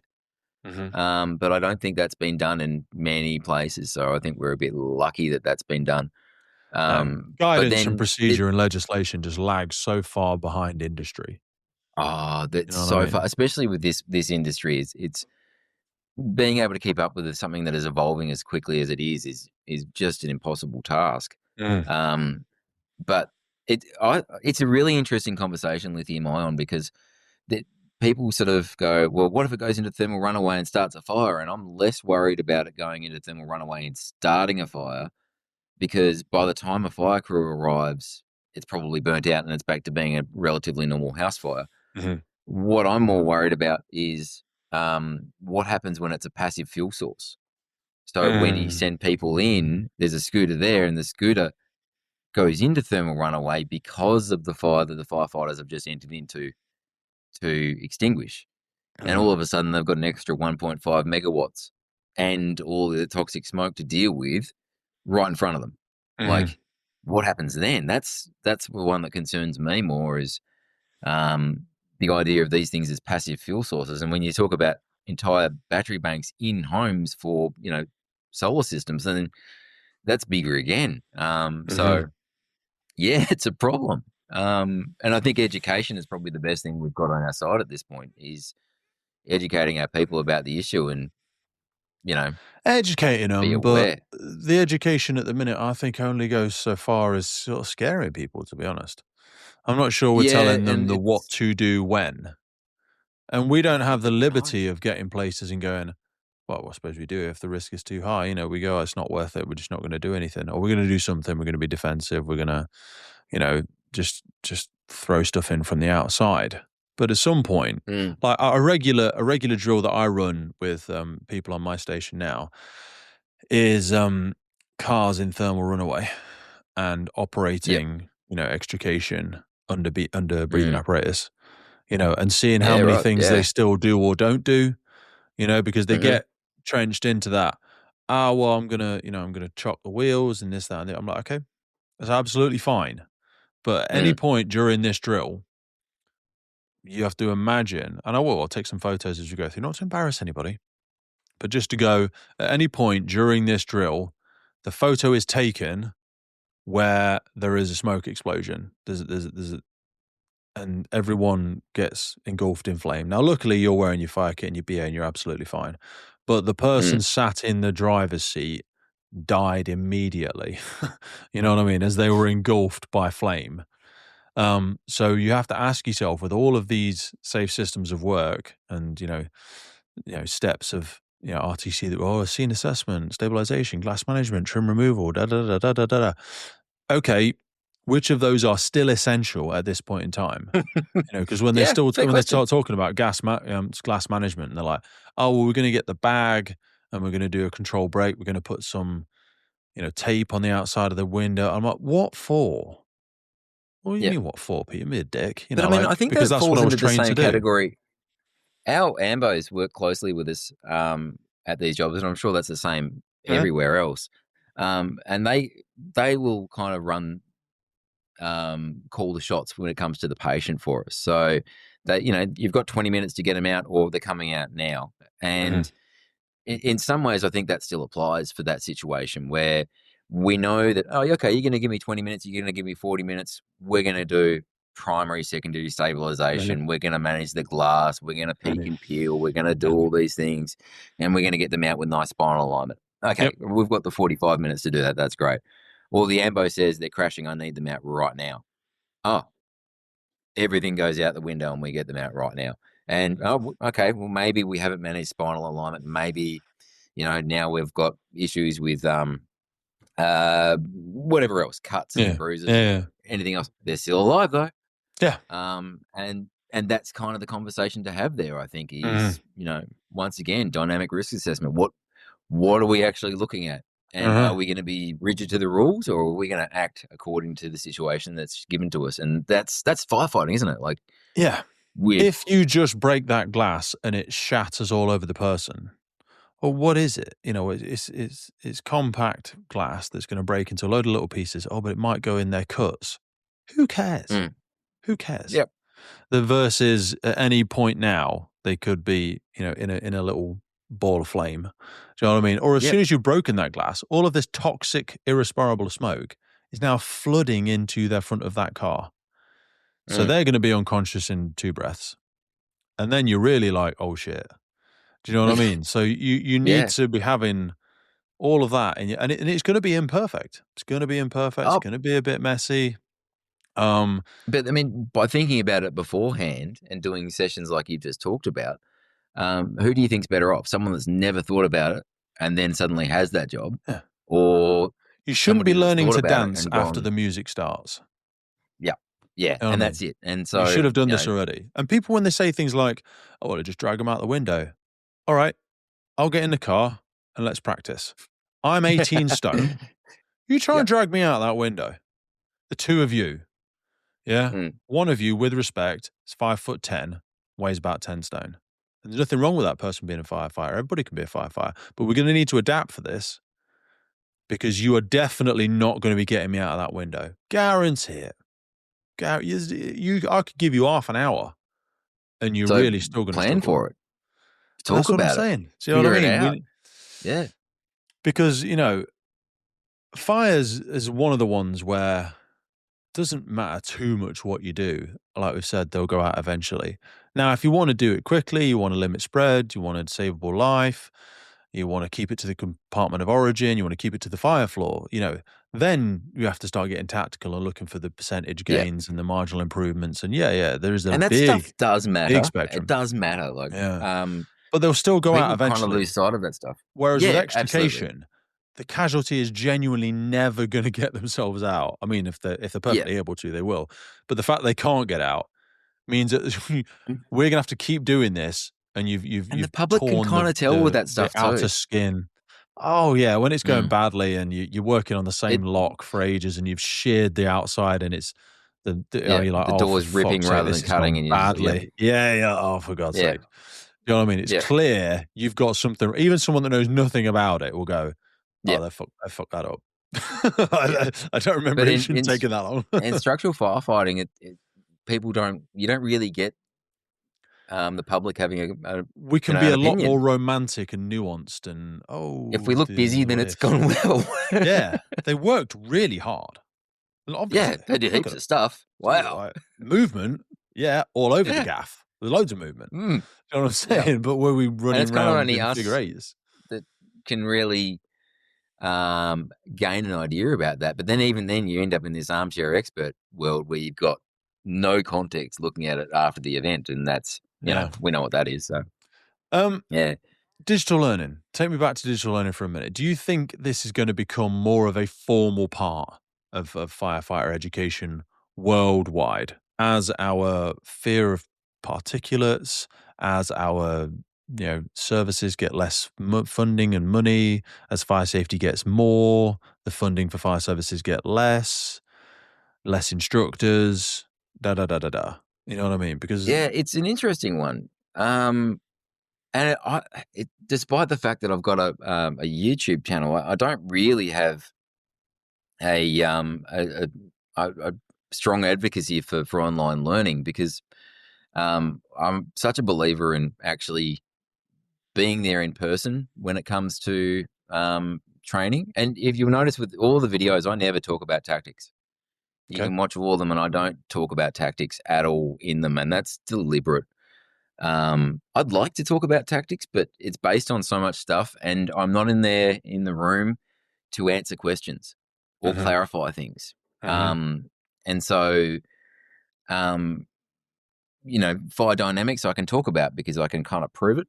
Whereas when it comes to tactics, you can't be there with the person giving them that live feedback, whether they're doing it well or not. You can't make little adjustments for them or clarify their questions.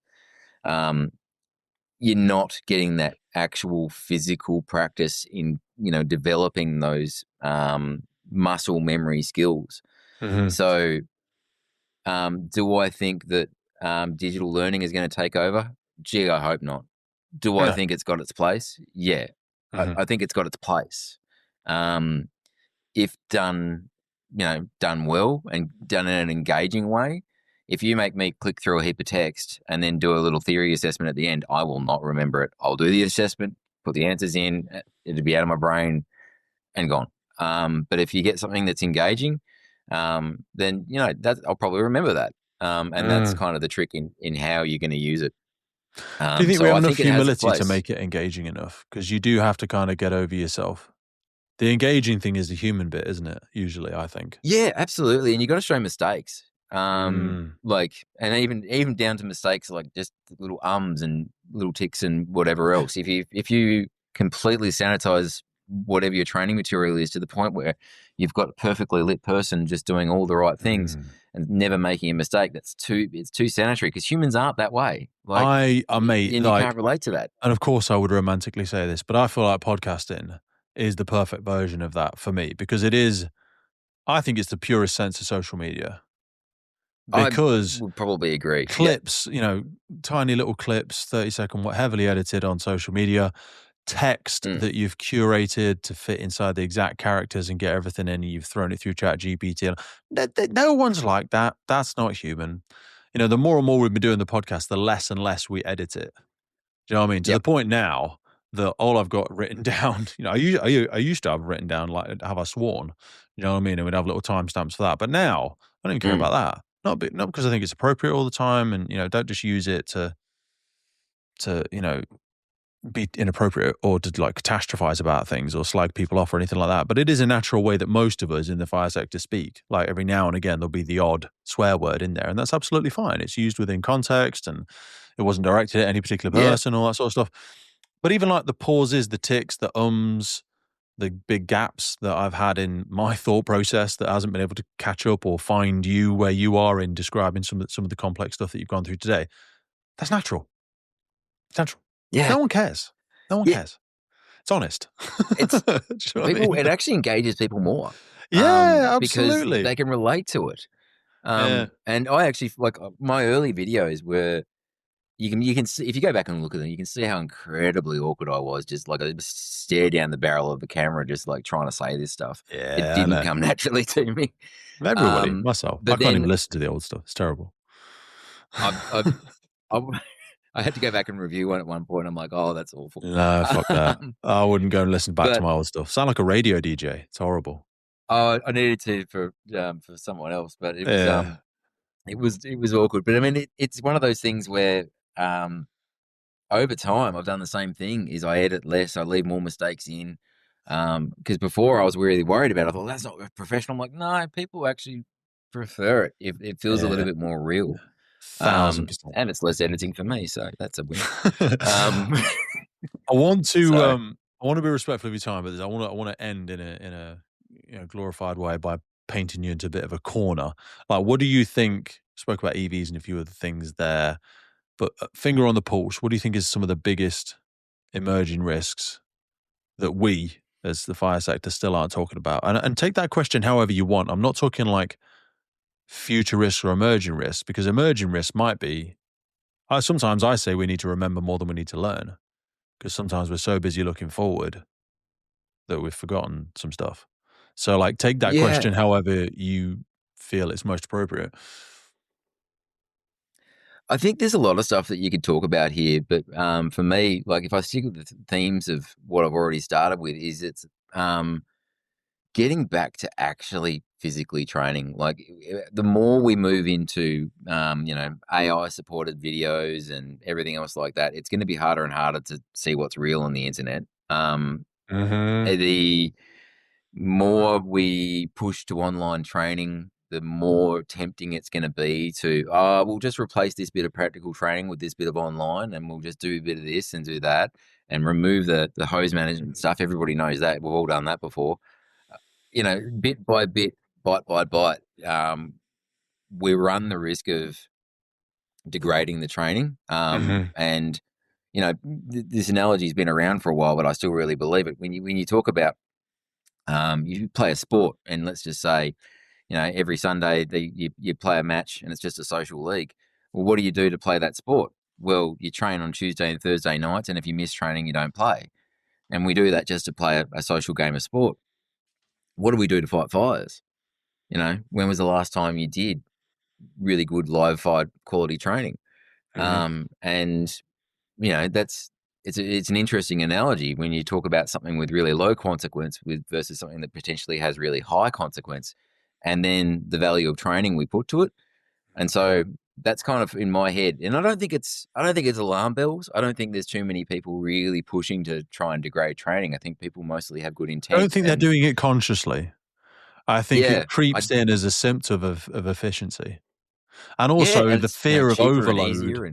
Like, there's been a safety event on this piece of equipment, or you know, we lost some firefighters in the UK through a combination of construction challenges. I'll broadly put it under that term.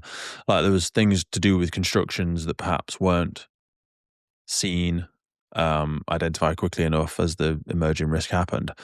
So, like, we'll knee jerk and punch out some online training around structures, you know, or around identifying. But like, a lot of those are reactive, and the fear is we need to get it out quickly, efficiently, to as many people as possible. Well, the easiest way to do that is just online package. Do you know what I mean? And then look, they have their place. History will show that we did put out some training.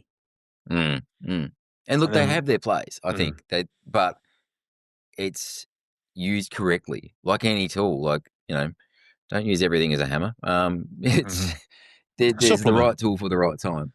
When I talk about fitness and supplements, I'm like, this stuff is a supplement to good food and good sleep and good, like, hydration. And it's not a replacement. Do you know what I mean? There's no magic pill to any of this sort of stuff. No. And that's firefighting. There is no silver bullet to it. Like, it's hard work, and it's study, and it's discipline. So what's next for you? We'll direct people over. They can go and find the YouTube channel. They can find out more about you, more video education, professional leadership stuff, family, doctrine work. What you on with? Kind of all of the above. I've just finished up on a senior station officer development block. I was sitting in there being a participant, so that just finished last week. So I've got an enormous amount of coursework for that. But YouTube wise, I've kind of got I've got aspirations for making sort of documentary style videos as well. And I might have already alluded to some of the subjects that I want to cover in that, because there's some big stories to tell. But it's just about just getting there and telling them, and going from there. Takes fucking ages, doesn't it, as well? And like, so long. There's so much work. Yeah. And also, like, if you're doing a lot of it by yourself, to do the documentary style stuff, you know, you need resource and access to stuff and all that sort of jazz. Even the videos I make, they're usually a couple of months for me to make them. So that's why I'm just, you know, I don't upload that often. It's because they take forever. So I'm not very efficient. I'd say I'd love to introduce you to Adam.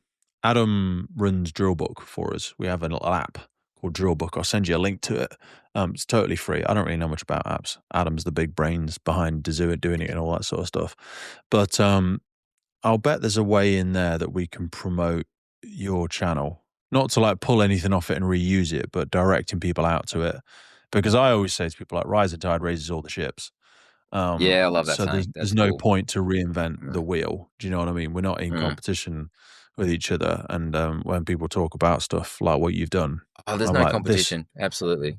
This should be utilized in, you know, I'm going to punch it out there and just say, you know, UK fire behaviour stuff, they should have to go and watch all of these modules before they come in, because I think it flattens that really steep learning curve a little bit for people when they can look at this stuff in the isolation, and of their own home, in their own privacy, and go through it and watch it 50 times and really make notes. And then a lot of that is less overwhelming as they try and onboard it when they're entering into the sector, or even as they're entering into instructor. You know, I think a lot of instructors should go back and look at this sort of stuff, because we use that blanket term of fire behaviour instructor, attack vent instructor. And I'm like, well, very unlikely we all went through the same thing, to be honest with you.